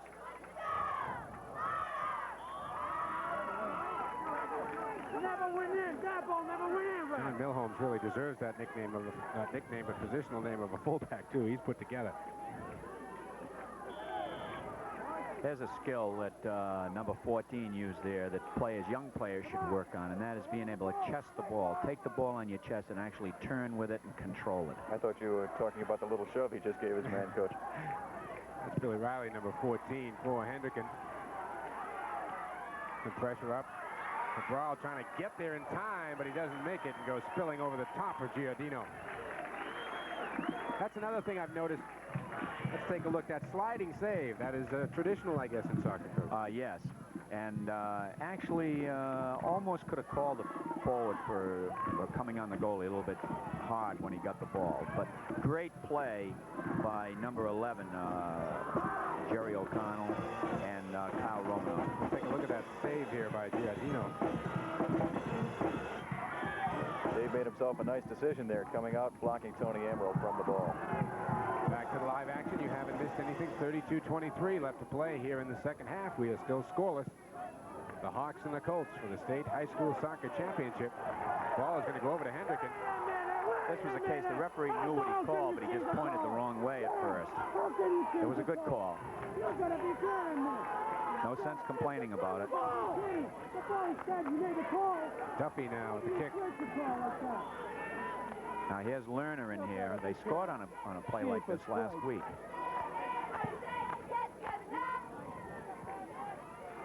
There's Lerner trying to go up for the header. Loose ball, but it's picked off by Iacoba. Tom Cannell wishes he'd probably have that back again. He was within an inch of getting his foot on the ball. That's Pennell feeding it out in front, but it's picked off there by the Bristol defense. Pennell gets it back.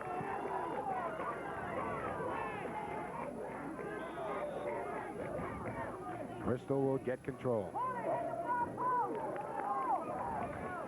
I noticed, Mike, nothing here. We're coming up on 31 minutes left in the contest, in regulation anyway, and there's no one sitting down in the stands. There are very few. Lots of folks are standing up, especially the Bristol rooters over there. It's pretty evenly divided. A lot warmer standing up, too. Livesey unable to get the header. Really good crowd. Right back in there again. Really good crowd here today. About 3 weeks ago, New Hampshire runs their state final early in the year because of the weather up there. And my wife and I went up to see that game, and they had a good crowd. They had 4,000 or 5,000 people there, a lot of excitement, fans, and I think this is great. A little scouting trip, huh, Coach? Yep. Billy Riley gets it ahead to Duffy, who's got some daylight there on the left side. Tries to get it out in front.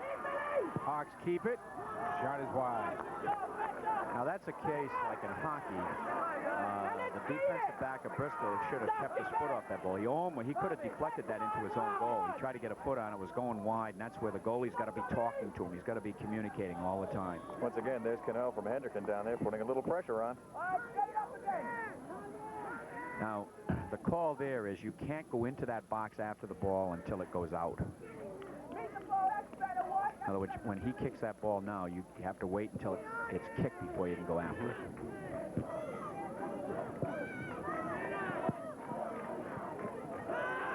This is Riley, number 14 for Hendricken. Should be time for Coach Rooney to put in his 3 forwards if he continues with his game plan. Freddie Callisto of Bristol now on the far side, pushing it up. Cliff, I wouldn't say play is rougher, and now that we have a whistle, I was just about to observe there seems to be a little bit more bumping in the second half that is being accepted by the officials. Yes, well, that's usually the case. They call it really tight early in the game.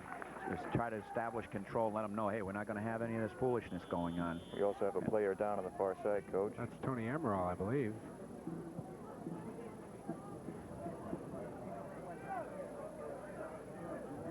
Player is still down in the field. Maybe Fred Callisto. I see. Possibly. I haven't been able to pick up a number. I believe that's Tony with him now. Tony Emerald up, though. You'll find, like the Bristol backs are very, very skilled. The Hendricken backs are very strong. Number 1 is Kyle Romanat. Kyle Romanat. He's a strong young man, and the sweeper back is strong. So I think that's a factor in the game. All right, let's see if we can pick up this injury now. Still haven't picked up a number. Oh, is it just a good tackle, hit the ball, hit the man, and went down? That was Jose Tavares who went down. He's being helped out the field right now.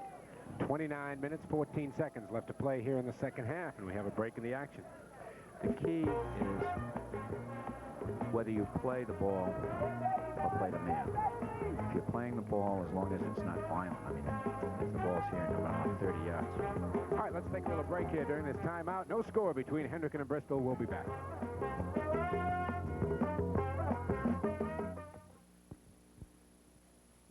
At the Indianapolis 500, safety is of paramount importance.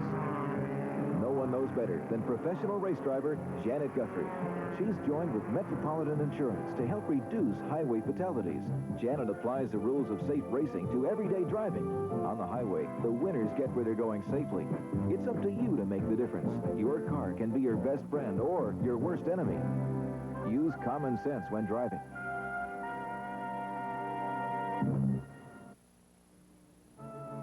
At Metropolitan, we get involved in our Special Olympics soccer program, which gives handicapped individuals a chance to compete and have fun. In our holiday hotline, which opens our phones to senior citizens at Christmas to call their loved ones wherever they are. Take a close look. Involvement makes us more than just an insurance company. We're Metropolitan. People who really stand by you. Back to the live action. Play just underway here at Stevenson Field. Bristol in the dark uniforms. They're going left to right or to the south end of the field. Hendricken in the white heading north.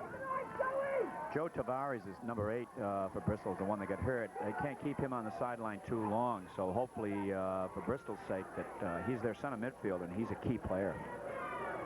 Hopefully that Joe will be out there quickly. He has a jacket on down on the sidelines right now.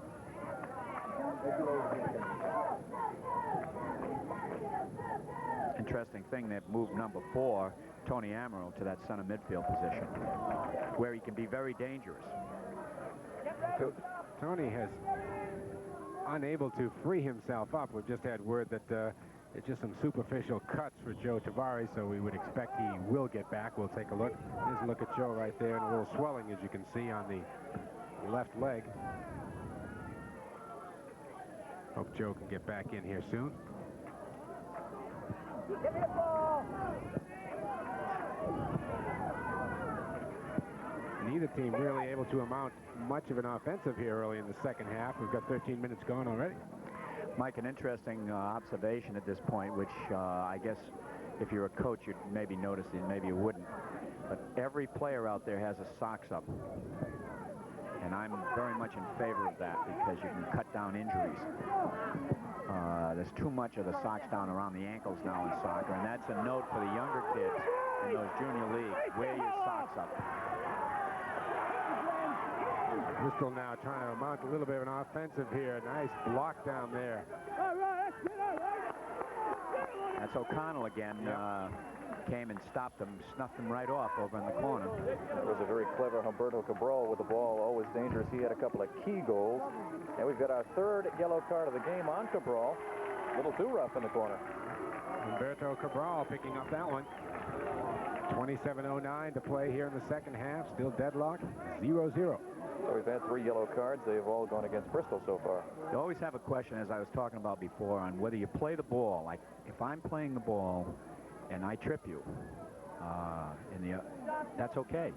I mean, as long as I'm playing the ball. Now, if I play the ball and you too, then I trip you and that's a foul. So it's a very fine line. Same way in hockey. You know, if you're playing the puck and the player trips over your stick, it's your intention. If I'm really playing the puck, there's no foul. Joe Brady, number 10 for Hendricken, down in the corner. He will get the ball back in play. Like he would like to get it into the goalie. Yes, he does. See, and the goalie has, in order to use his hands, has to stay in that box. Now, the goalie could have come out and dribbled the ball in, but you run the risk of having it taken away. Giardino now with the kick out to midfield. Riley heading it ahead. Almost. That was a nice head ball and a flip over to try to get Rozalowski running onto the goalie, but it went a little too far. Kober out quickly to pick that one off, and he gets off a booming kick to the other side of midfield. That's picked off by Hendricken. Now the Colts get it back. Tony Amaral having a little trouble there in midfield, but manages to get it ahead. Bristol again, though, Coach, unable to really set that patterned offense up.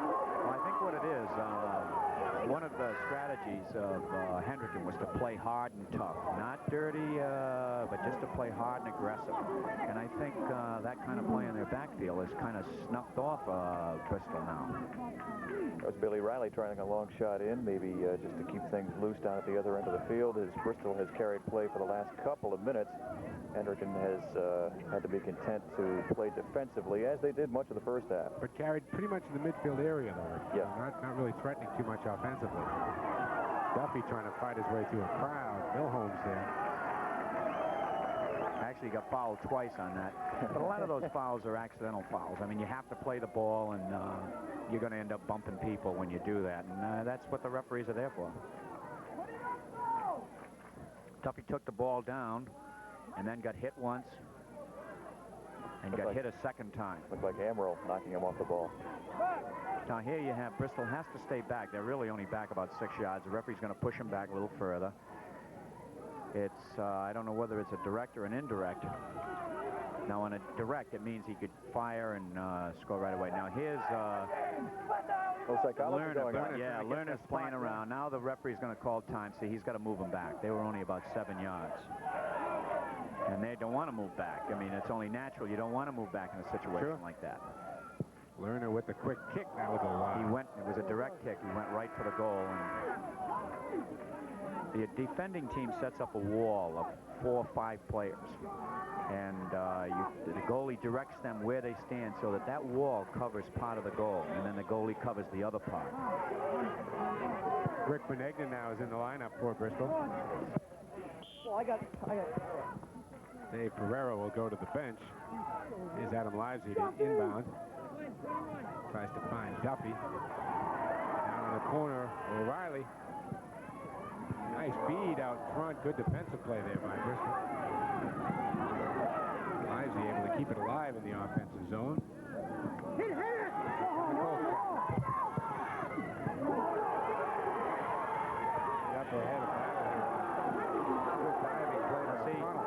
was a questionable type of call. The referee called it. It could go either way. It was a good sliding tackle. Referee thought he took him down. Tony Amaral now with the kick. Huh? Dino out to make good the hands. Yep. 23:49 left to play, second half. We are still scoreless. I think Bristol's missing Tavares. Now here's a free kick. Goalie, it was in a little too far. It was a little bit too far on that free kick, and the goalie came out and grabbed it with his hands, and of course Bristol was right there for the rebound, but there was no rebound. Senior goalkeeper Dave Giordano for Hendricken, who's been here before. You remember Hendricken was in the finals last year. That one went through 2 overtimes into a shootout. They did prevail, and the defending state champions.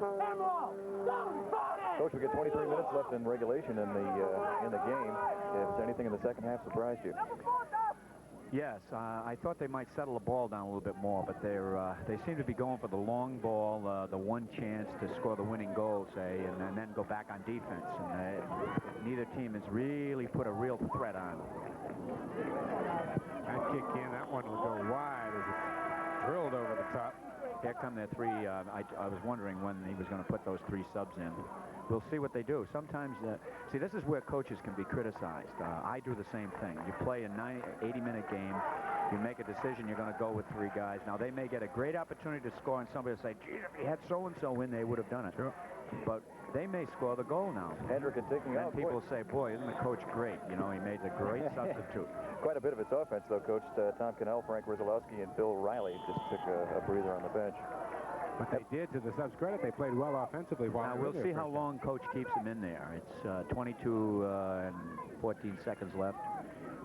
We'll see how long. He may only keep them in there 5 minutes just to give the other boys a rest. And as the clubs start to think defensively, here's Amaral in the middle trying to get something going, but Duffy is there, and he gets it back to Giardino. Well, I think they're going to get timid. They're going to be afraid to go too offensively because it might backfire. If you get caught with 7 men up and then they come streaking down with a quick counterattack, you're in trouble. Tough break from Hawks there as Duffy was trying to time that and went off his back foot, but they'll maintain control out of midfield. Lerner, number 8, stepping up to the ball. Now, see, Coach Texiera is saying, I better get Tavares back in there again because he's such a key player. Well, there's an opening in front, and a save by Coburn. It goes wide. Now, there was a great opportunity. The ball rebounded away, and 2 good chances on that one. And that was Adelio Cabral. You're going to see Adelio come across after the initial stop right there, and Adelio Cabral, number 12, is going to clear it out of there. Heads-up play. And I believe with the header there was one of the subs we just had. Yes, number 22. And that's Paul Clancy. Yep. Duffy now will head back down into the corner. Okay, Tavares back into the game. Is back into the game at center midfield. Now this is a crucial corner kick at this point. Danny, shot! Duffy looks a little high. The header goes wide. And who do you think got his head on the ball? Lerner. 9 people around him, and he still got his head on the ball. He's a strong back. Lerner, number 8. Clint is one of those seniors you mentioned, Coach, that once again, Hendricken slightly more experienced, and I think we may see the experience of last year's finals coming into play very soon. They've had a couple of good chances lately. This play by Bob Almeida there as he was attacked by Livesey and another Hendricken defender. Clancy clashing on the far sideline. Both Duffy and Livesey seem to be running hard. Number 20, Livesey, has played an outstanding game at halfback. He's playing left half now. He played right half the first. Tony Amaral, no, that's Tavares down there in the corner. That was a trip. Now, see, Duffy's still running hard, so if they end up going into overtime, count on him to be leading the charge. Joe Duffy looking at the official there, Coach. That was Humberto Cabral that knocked him off the ball again, and Humberto's got himself a yellow card. I imagine the official would hesitate to give another one. Now, most players wouldn't even remember who had the yellow card, but Duffy's experienced enough to know, and he's probably talking to the referee, too. Duffy, pick up Duffy! Now, here's that wall. Now they've got a 4-man wall. Duffy!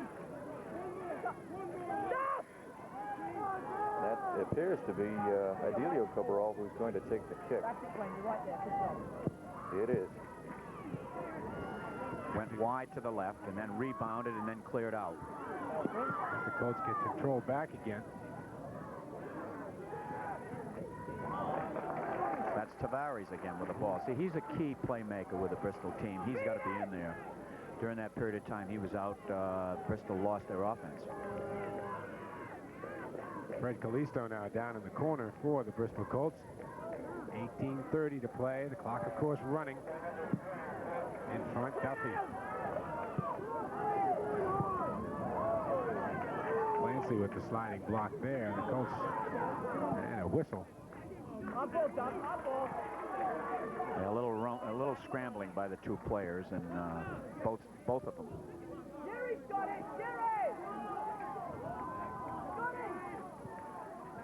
Keeping an eye on some of the players for Hendricken right now have been most active. Glenn Lerner looks a little bit tuckered. Joe Duffy's got his hands on his knees, but he's still all over the place. He's the key to their team. Jerry O'Connell with the kick, trying to get it up ahead. Clancy there, 22, trying to track it down. There's Duffy, and he goes down on a trip. Now, see here what they're calling. You don't know whether that's a yellow card or not. It's close, but...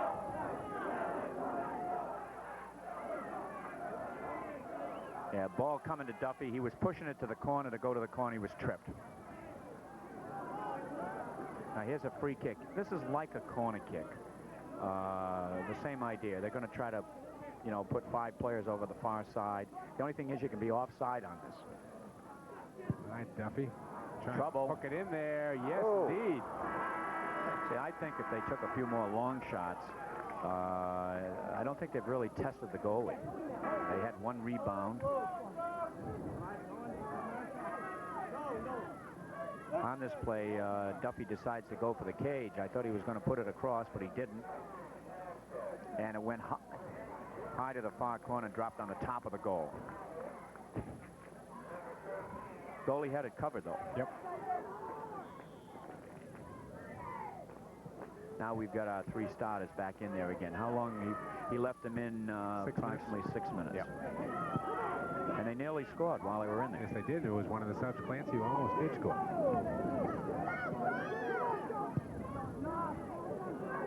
Action at midfield. There's Lerner with that header.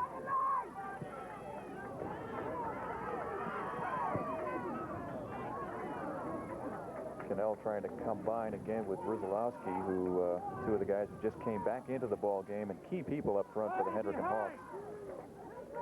You'll see that neither team is going to want to push too many players forward, what we call moving forward. Fullbacks overlapping, fullbacks going forward. Neither team's going to do that now. 15 minutes left. You don't want to make the mistake and get caught upfield. There's a long throw by Lerner.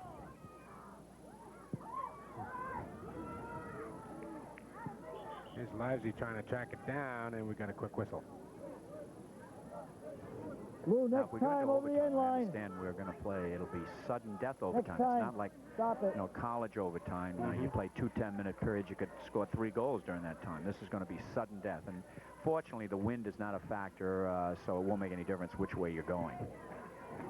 Duffy pushing it back into the Bristol zone.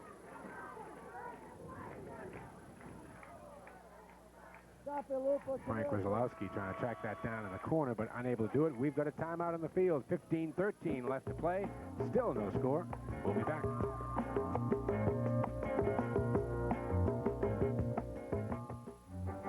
People. They're what makes a good company great.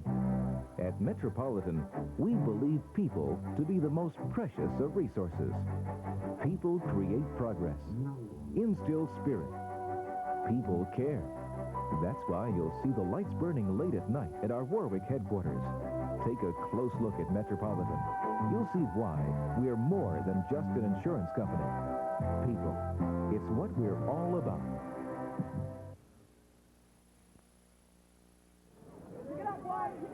Back here at Stevenson Field, Mike Gorman along with Cliff Stevenson and Rick O'Brien, still scoreless with 15-12 to play. Some numbers there, Cliff. Well, an interesting thing I got from our statistician, Sid Maddock. 7 shots for each team. which shows the evenness of the second half also. There's got to be a point, though, as we're now under 15 minutes to play, Cliff, where psychologically, instead of thinking positively about what you want to do, you start thinking, I don't want to be the one to make the mistake. That's exactly right. I mean, picture yourself out there. You figure, well, I'm not going to take too many chances, especially if you're a back and going forward with the ball.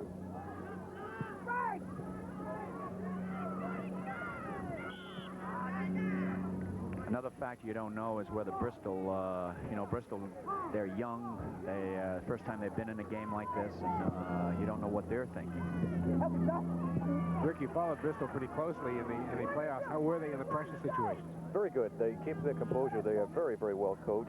Both teams obviously are, but Tony Teixeira has been around. They had a lot of, as you said, they weren't expected to really have a championship year this year, and they had a lot of very close games within their division. I'm thinking back to a game they played at home against Barrington, which was won 1-0 by Bristol. So they're used to it, I think, Mike. They have a couple of key guys they try to get to, Cabral and Amaral, and we've seen that consistently all afternoon.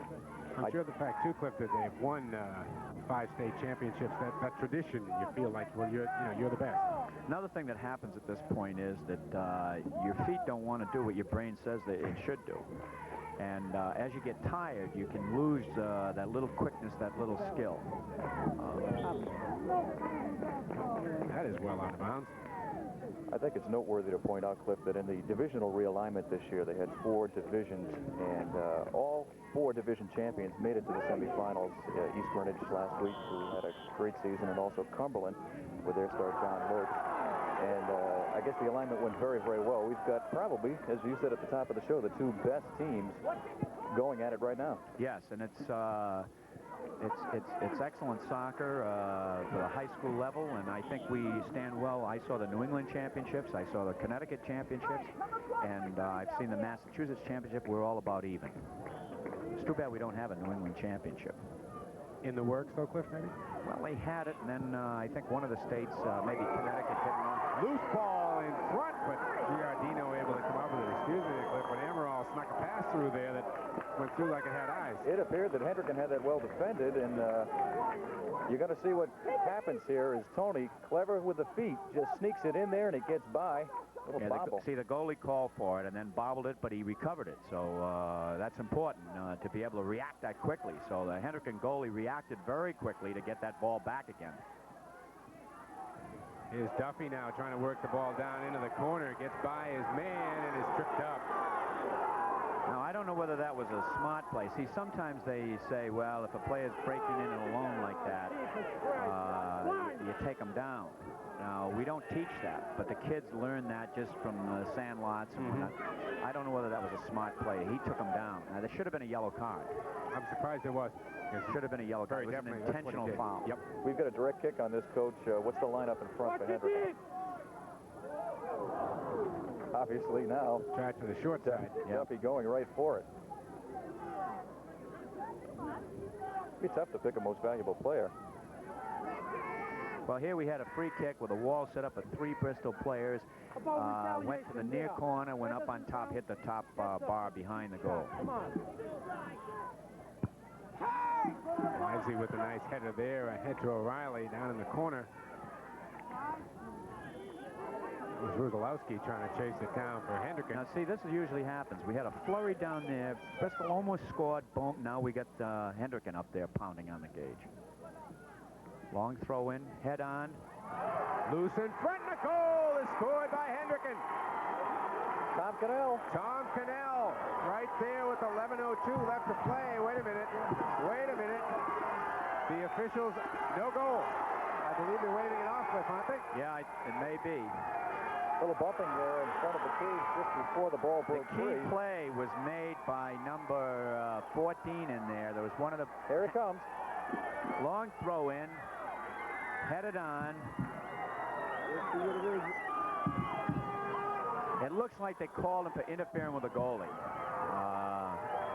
It was a very close call. Only the referee could see that. It was in close. Really don't know how that happened. All right, well, whatever he did call, it disallowed the goal, so we are still deadlocked at 0. Number 14 made a great play on that. Bill Riley, to keep that ball moving. If we could, let's take a look at that replay one more time. Our director, Jim Edmonds, when you get a chance, if you could throw it up for us. See if we can spot any of that action in front of the net. Here's O'Reilly now with another nice play. Nice defensive play. Rizalowski there with daylight trying to get it through to O'Reilly. Hendricken now. Putting on the old pressure. I guess. Long shot by Duffy goes wide, out of bounds. Let's take a look again. Okay, there was a throw in from the sideline. It looks like he interfered with a goaltender. Right on the near post. Well, Jacoba didn't go down. I mean, it wasn't like he was knocked off his feet. Well, he may have kicked his arm or, you know, in attempting to play the ball, played the goaltender a little bit.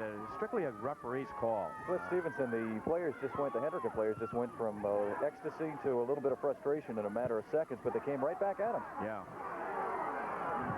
Sometimes that can go either way. You know, you can, I think... O'Reilly, a quick pass in front, but Jacoba is there. The Hendricken forwards now, see, they're strong. They're putting a lot of pressure on the Bristol backs. All right, Mr. and Mrs. Riley, forgive me. I'm putting an O in front of Billy's name. All Irishmen once had O's, Rick. That's right. Glenn Lerner's all over down there. He made a great head play, banged the ball up. They got it back. He went down the side. Ahead again. We have a whistle, and the Hendricken players are incredulous the way the whistles are going against them right now, as are the fans. Stop it! Well, whenever you score a goal like that and it's called back, the fans aren't going to like that at all. But whatever the referee called, it had to be a good call. He was right there, and you really couldn't see it from up here. He was quick with the call, too, which is what you like to see out of him. Riley now trying to get it ahead, but the Bristol Colts trying to withstand this storm here in the last 3 or 4 minutes. See, they're pushing that ball up for those three strikers, Cannell, Rizalowski, and Riley, to try to get it in. And they have to be careful, though. They don't go right up the middle and just try to jam it up in there. Coach, I know there are a lot of signs that you look for on the sideline, both with your team and another team, but with the Bristol Colts right now, I see a lot of hands on hips, a lot of hands on knees. Well, they're young. I don't know what their stamina is. They seem to have lost just a little bit. Look. Here's a quick shot. Great defensive play by Milholm. Lerner now tries a bullet, but that'll go right. It will be tracked down, though, by Livesey. But we have a whistle. An offside. Yep. See, there's a lot of, when you're a forward at this point, you've got to think in terms of don't go offside. You can kill a great play. The defensive backs have to be careful they don't get caught up, and so there's a lot of tension going on in the defensive backs in a situation like this. Shots on goal starting to reflect the play here in the second half. About 10 minutes ago, it was even at 7, but Hendricken now has an advantage. 11 shots against 8 for Bristol, so they've had the better play in the last 5 or 6 minutes. The little breather that these three forwards got helped them. They were out for, what, 6 minutes? Right. They came back in, and then all of a sudden, one shot down here, almost a score for Bristol, and then Hendricken's been pushing them. So right now, the coach looks good with that. Looks good with that. And they come again. Yeah, and again, they seem to have that extra step right now on the Colts in green. Nice defensive play there by Mulholland.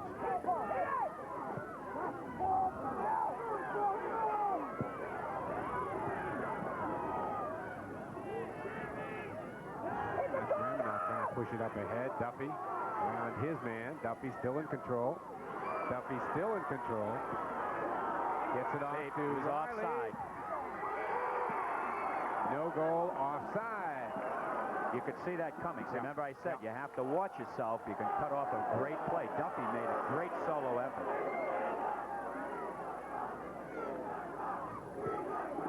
Now, see, here's where Riley should have come back. Instead, he sneaked up, and he was offside. Back to the live action again. Hendricken continuing to put the pressure on. Adam Livesey, though, can't get a good shot off. See, he tried to take it right-footed, and he should have taken it left-footed. Probably his left foot isn't quite as strong, and so he went to his right foot and just didn't get the good shot off. That has to be troublesome for a goaltender, though. We just saw Rizalowski and Riley combined before, and Rizalowski got in there and took himself a left-footed shot. That was just like an accidental hands, but at this stage in the game, the referee will call a handball. It has to be intentional hands, but the ball bounced up and he got an advantage from it, so he called it. It was safer to call it than not call it. Bill Riley getting it ahead, and again there's Ruzalowski trying to battle it out with Milholmes, but he's able to control down in the corner. Bristol, though, unable to really get any kind of offense cranked up here in the last 5 or 6 minutes. Hendricken continues to control. I think we should make note of Joe Brady, number 10. You know, he's an unheralded player, and here he is playing left fullback. He's not a big, strong kid, but he's done a nice job for Hendricken. See, now the strength of Romanat and O'Connell are showing. Again, Romanat's all over the place.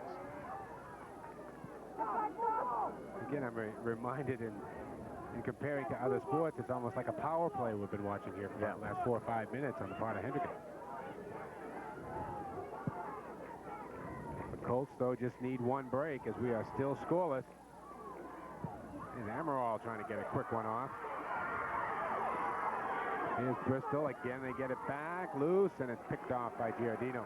Again, almost a mistake by a defensive back trying to get his foot on it, and it could have deflected that right into the corner. You have to be careful when a shot is taken. You've got to listen to your goalie.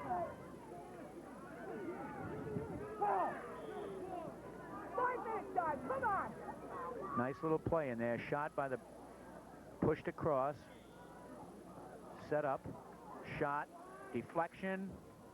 Fortunately, he didn't deflect it too much, or would have been in the corner.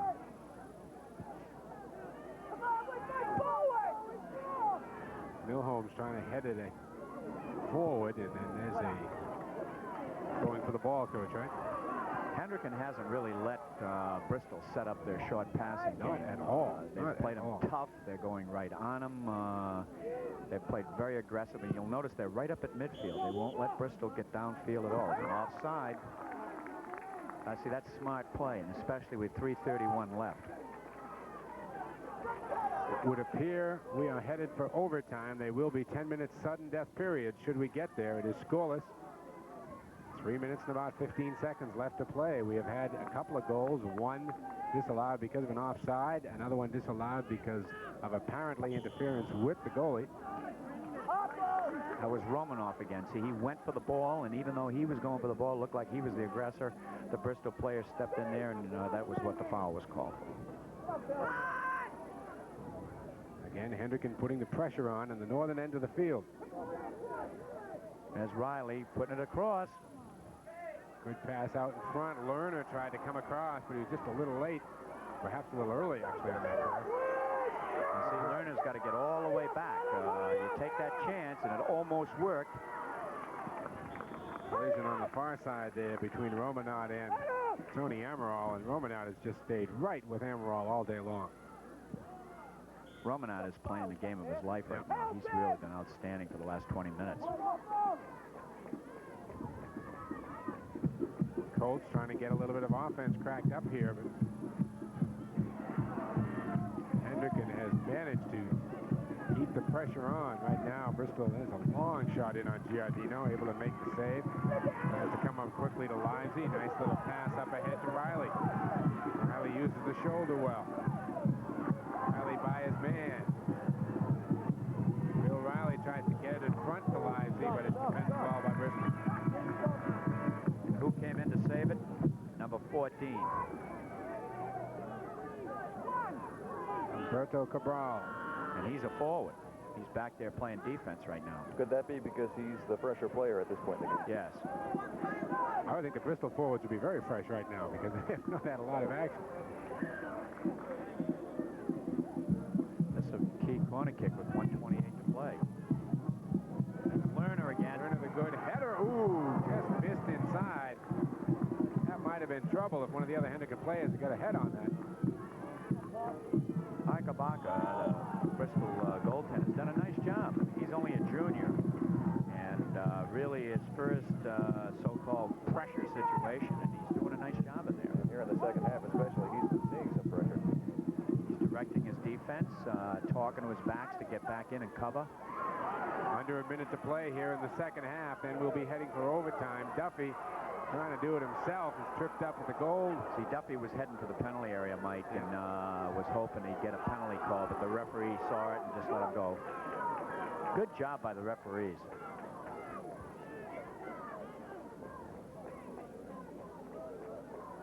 "30 seconds left to play here in the second half. Maya Colbert is going to kick it out. Up around midfield. Romanot is right there, though. We've got a whistle. And it looks like we're going to see what sudden death looks like. Bristol trying to get it ahead quickly as we count it down on the clock. Down by Hendricken in the corner. Comes back. Betty had the shot out quickly. There's one out in front. Lerner, though, right there. Another shot in. That'll go wide. And right at the whistle. Yes, indeed. That was Humberto Cabral, and it's got to go in before the buzzer sounds, but we have played through regulation time now. 80 minutes of soccer, and we're still scoreless here at Brown-Stevenson Field. Well, both teams had some opportunities. We had a rebound there. We had a goal at the other end. We'll be back.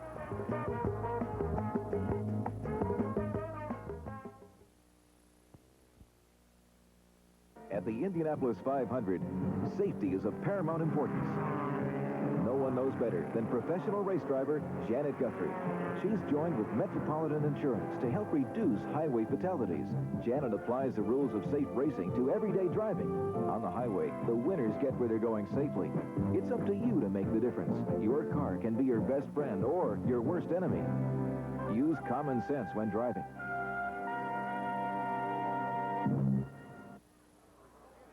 Back out here at Stevenson Field on the campus of Brown University, Mike Orman along with Rick O'Brien and Coach Cliff Stevenson of Brown. We've played 80 minutes now. Still no score. Let's take a look at some of the action, a couple of the almost goals, I guess you could call them.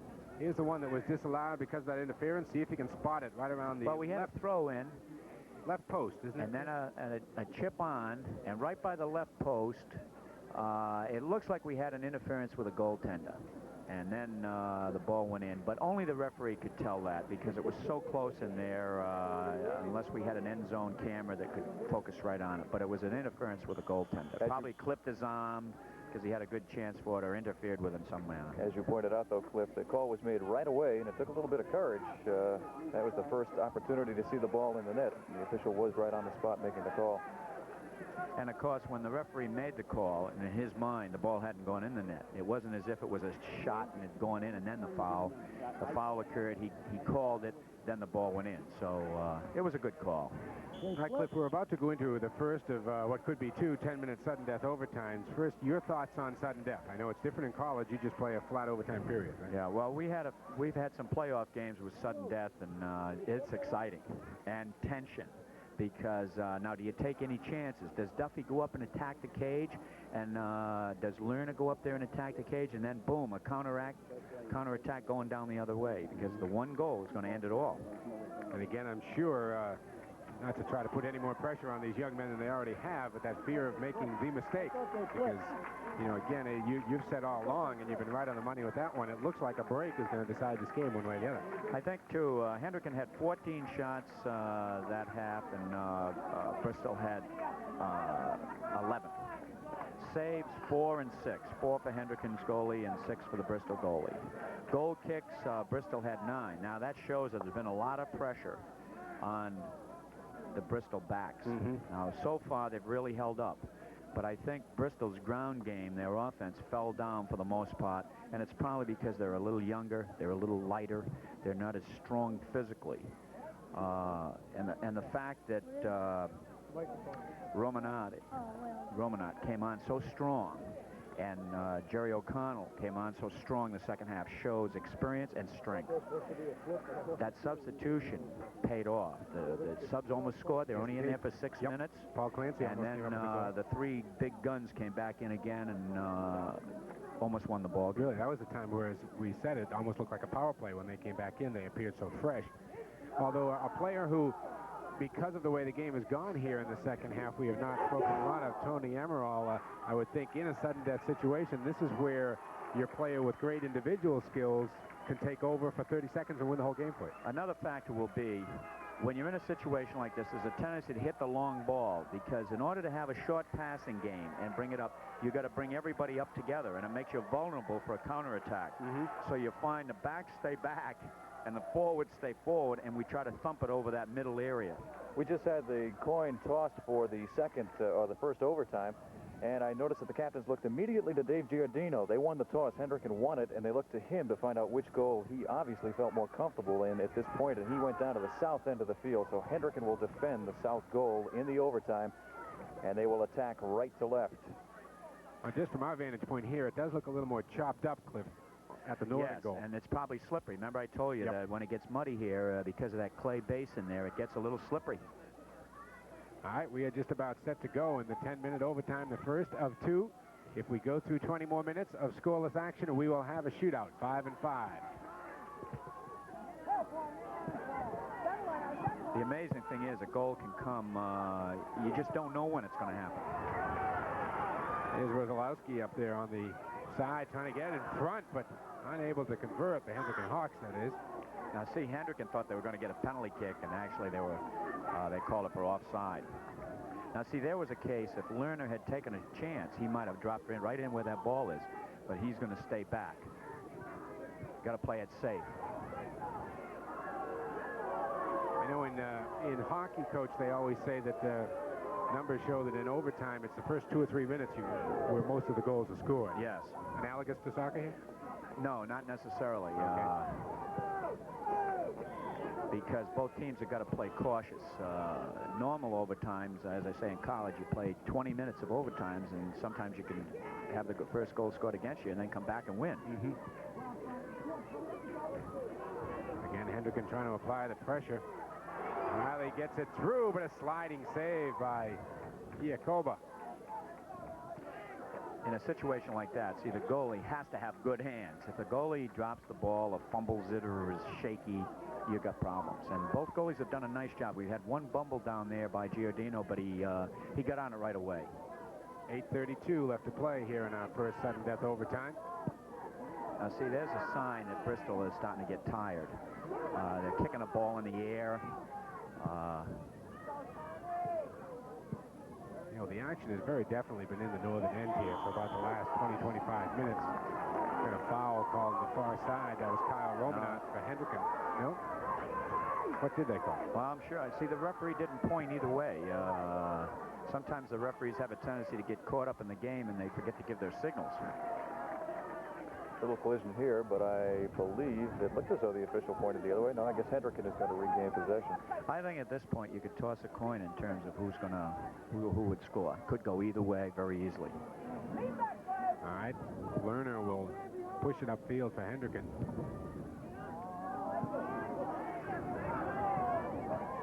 Look for the Colts again to try to get that ball ahead to number 4, Tony Amaral. That's Tony right there. Able to clear it, but Hendricken gets it back out. Colts trying to keep the pressure on. Livesey with the header. Here comes Rosalowski trying to chase it down. He'll get to it first.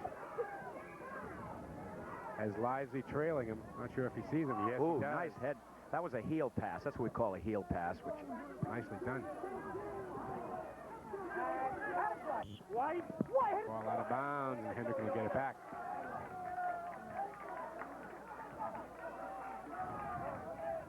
Livesey to inbound. Tries to go to Riley.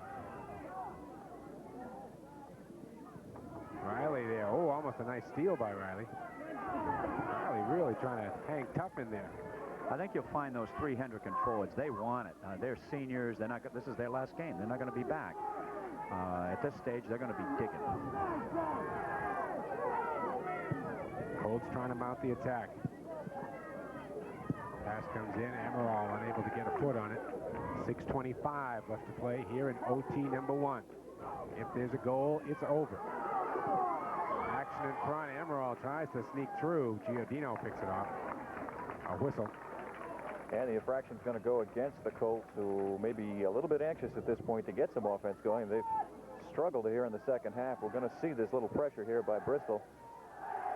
That was the case. The ball was lofted into the area. There's a head ball and then a charge. See what I mean by playing back to the goalie? Yep. Some people see that and they get very nervous, but that's a normal play now. Years back, we never did that. Why the change, Coach? Just more ball control. Colts now, a good offensive effort here. The kick will go wide. Giannino is there anyway. Now here's where I'm sure he tried. You got to try to get the ball to the other side of the net. In other words, if you're going to miss to the far side, just like in hockey. You take that shot, you go to the far side because then somebody can get a stick on it and deflect it in. Oh, you're so right, Coach. Humberto Cabral had the ball. I know he's looking for the shot at this point, but he had Tony Amaral coming down in the middle and just couldn't get it to him. Bristol now looks a little slicker here offensively in the overtime. They seem to pick up a little bit of a second wind. Again, Cabral racing in. The shot is wide. Now here again, they're taking advantage of this. Now this is a ball across to Cabral, and again, I have to give credit to Joe Brady. He's the one that's down. He's on the light side. He's the lightest, probably less experienced of all the backs in the Hendricken team, but he's doing an excellent job. And he just got his foot in time, then deflected that ball and made a great defensive play on it, and as a result, banged himself up a little bit. Well, we've got a little break, and Joe catches his breath down there. I've been handed the Rhode Island Coaches Association Division I 1982 All-Tournament team, and we salute them. In goal, Dave Giardino from Hendricken on the field right now. The backs are Mark Mahoney of East Greenwich, Frank Sales of Cumberland, Glenn Lerner of Hendricken, and John Milhomes of Bristol. Also on the field, at midfield coach, Paul Cabral of Bristol, Jerry Celio of East Greenwich, Jose Tavares of Bristol, and Joe Duffy, who's catching his breath right now, of Hendricken. And up front, Tony Amaral of Bristol, John Lopes, the great forward from Cumberland, Jim Loudon of East Greenwich, and Tom Connell of Hendricken. We salute you all, gentlemen. Well, from what I can see in the games I've seen, coaches have done a great job in picking the All-Star team. Players out there? Duffy was just not going to let that one get in front. Yeah, I'll take them all.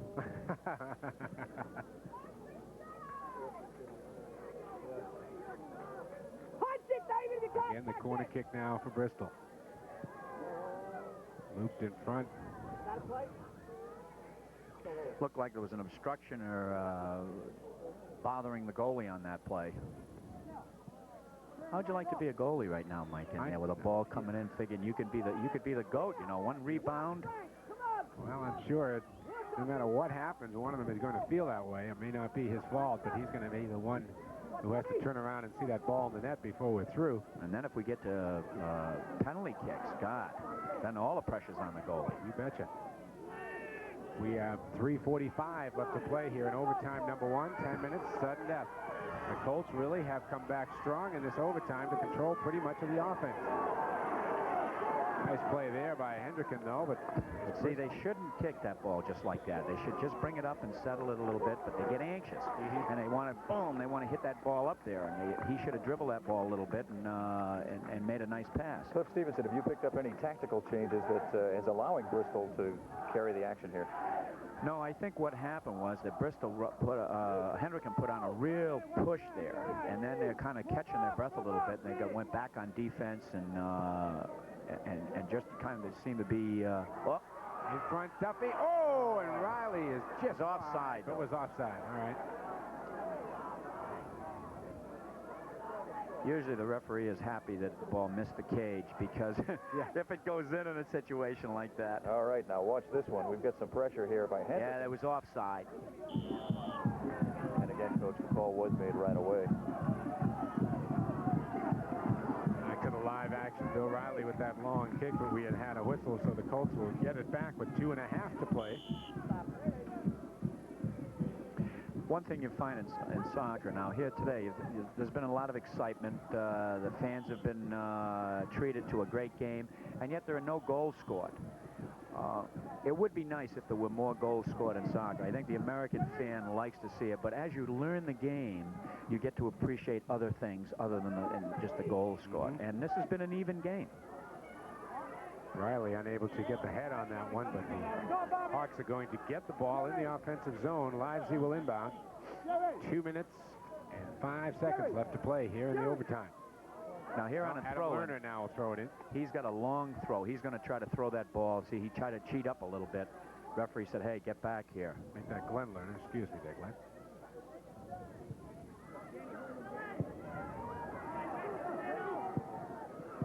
was a dangerous play. Duffy now tracking it down. Duffy with the kick. Ooh, Kozlowski trying to go through for the header. And Ayakova slides out to get control of the action with 1.5 minutes to go in OT number 1.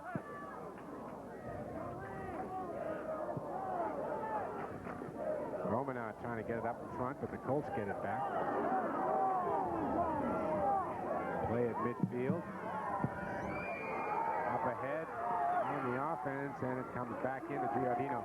Now, on a play like that takes excellent communication between the backs. Should the back have kicked that out?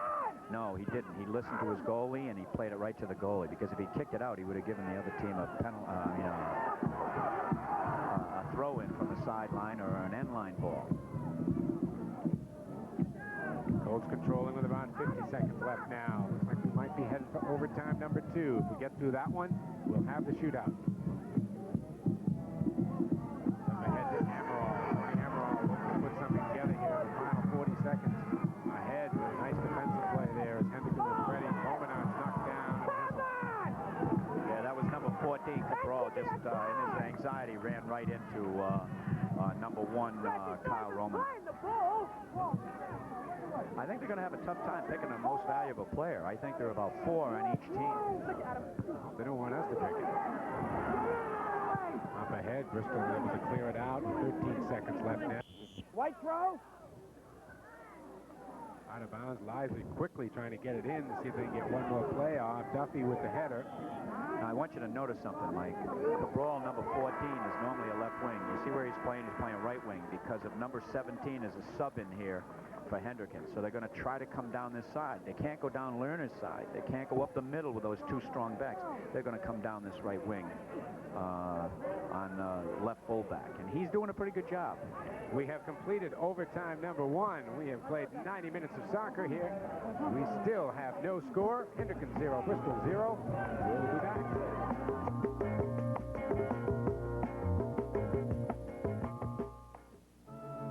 At Metropolitan, we get involved in our Special Olympics soccer program, which gives handicapped individuals a chance to compete and have fun. In our holiday hotline, which opens our phones to senior citizens at Christmas to call their loved ones wherever they are. Take a close look. Involvement makes us more than just an insurance company. We're Metropolitan. People who really stand by you. Back out here at Stevenson Field, Mike Gorman along with Rick O'Brien and Coach Cliff Stevenson of Brown University. Cliff, should we get through another 10 minutes? Describe a little bit the setup. Well, I think we get through 10 minutes. Then we're going to go to each team will select 5 players, and you'll have 5 penalty kicks. That's a kick from the 12-yard line. If you look out there, there's a little hash mark out there on the field. That's 12 yards out. Only the goalie and the penalty kicker.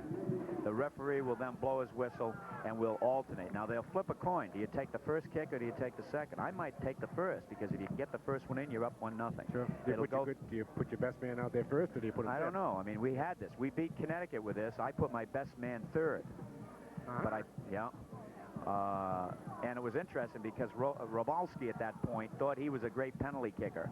And because he was a senior, he says, no way you're leaving me out, Coach. I've got to be in there.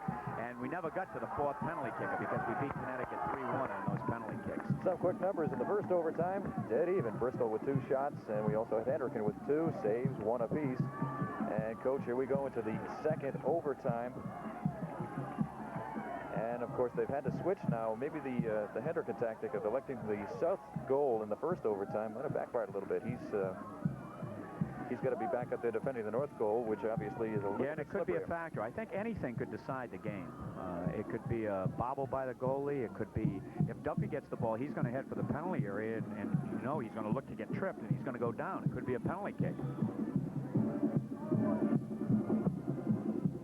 Talked about the pressure on the young men, pressure on the officials right now as to what they call too. I'm sure calling a penalty kick right about now. You're going to lean towards the defense when you're a referee. Now, that's the safest way. Don't call anything that's going to give a team a big advantage unless you're sure of it. I mean, it's got to be a sure penalty. If your picture at home seems to be brightening a bit, the sun is finally making its way through here this afternoon. 9.5 to play here. Second sudden death overtime. Mountain attack. I think the two stopper backs for the two teams, number 15, John Milhomes, for Hendricken, has done an outstanding job covering in the backfield, and also Kyle Romanot, number 1. Kyle Romanot has played well the last 20 minutes of the game and first overtime. Bristol to inbound just below our vantage point here. Fred Callisto doing it. Colts now attacking the north goal, or to the left on your screen. Up, that was a foul. A little too anxious on the ball, and jumped up, and number 14, Roberto Cabral. He's the leader when it comes down to, I can see that late in the game. He's the one that's leading the charge. What are the coaches thinking right now, Cliff Stevenson, Tony Texera of Bristol, and Mike Rooney? Well, I think they probably think that a break's going to make it and hope they get the break. They haven't been doing too much smiling. I've been watching them. Do you think they pull their card out and say, now, who am I going to have now? Am I sure I want this person to take the first penalty kick? Dangerous to think that far ahead, though. Like over in Connecticut, that's where Joe Moroni, he didn't think it'd ever go to penalty kicks. And he said afterwards, doggone it, I didn't have it planned. We went through 4 overtimes before we went to the penalty kicks. Then the crowd ran on the field. There goes Duffy.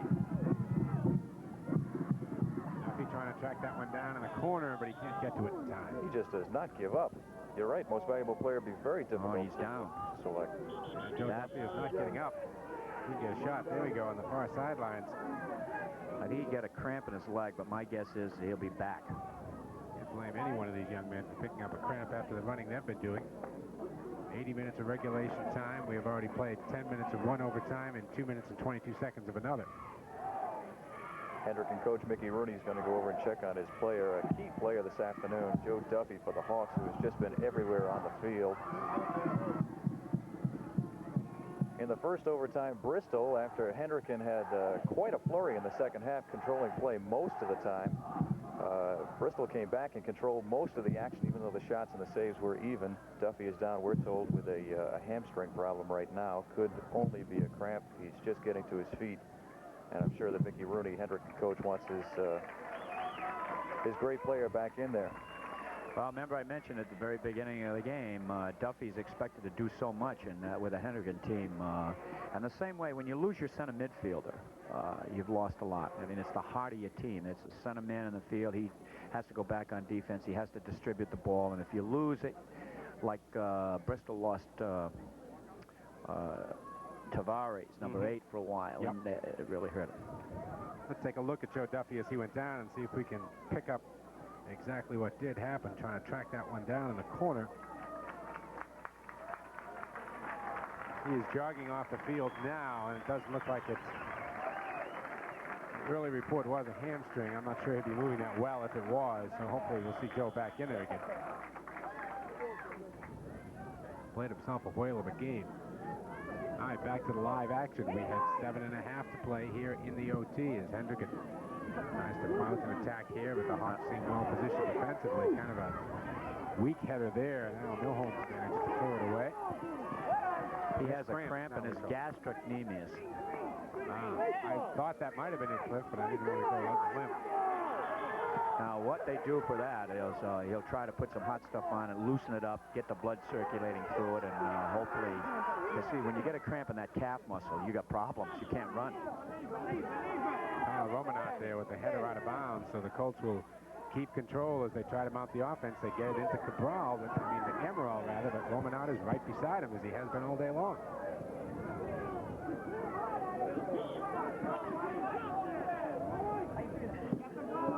Bristol's going to try to get that ball up to Cabral, number 14. He's their key man.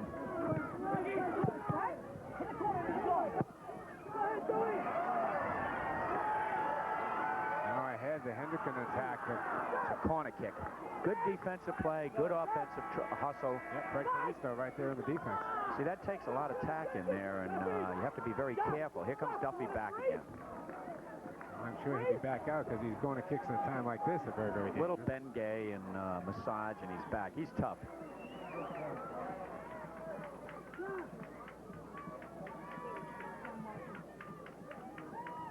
Duffy heading down into the corner. Now watch Lerner on the backside. Both Duffy and Bill Riley in the corner right now, as you can see. Oh, they're running a little play. Here comes Duff, but it didn't work. Yeah, it's in there. Yes, it did. The goal! Rozalowski got it. Rozalowski with the header. We look around. The officials are not saying anything, and Hendricken has captured the state championship. Little play. Duffy to a teammate along the corner, and then he pushed it. Duffy just got to it before the Bristol defender, and Rozalowski broke in there, got his head on it, beat the goalie. With 5 minutes and 46 seconds left here in the second sudden death overtime. A surprise there, Coach. Yeah, it came quickly. Yeah, they worked the play off the corner. Now, to show you how that cramped, they got him right back in the game, and there he is. He had a say on who scored the goal. So the assist goes to Duffy. Gentlemen, I'm going to be going down to the field, but here we go. Nice little play in the corner, and there's big Frank Rozalowski heading it into the top right corner of the net, and that makes the Hendricken Hawks, once again, second year in a row, we've got them Division Bristol I goalie might be in a little hesitancy with inexperience. He didn't quite come out far enough, and Rozalowski, a big, strong striker, banged in there for the head ball. Joe Duffy and Bill Riley combining very nicely in the corner on that good little play to get it in front. And gentlemen, I'm going to go down to the field. We've got some awards to give out here. Okay. As we take a look at the Hendricken Hawks as they parade the state championship banner around, something they have held for the past 12 months and will hold again until next year. But just a fine, fine effort out of the Bristol Colts today. Both teams playing very well, and the final goal coming from Frank Rozalowski. And, interesting, I'm sure Mickey Rooney will be praised for this, but that's the very first time I have seen them work a play out of the corner all day long. Yeah. They got Duffy back in there again, and then they pushed it over to him. And I thought the Bristol defender was able to stop it, but Duffy got it off. He slid and got it off. And see, Rozalowski, a strong striker, not great skills, but he got inside there and beat the goalie of the ball. Let's take one more look at that. And Bristol's a little upset. They think maybe there's an offside or anything. No, there isn't. It's a good head ball. Here it is, the Hendricken Hawks doing the celebrating. We have had one fine 2.5 hours of soccer here on TV 12. Mike, can we get that replay again? Let's see if we can show that replay one more time. They have a chance downstairs in the truck. Hendricken winning the score of 1-0 and maintaining their state championship and their dominance. Here we go. Take a look.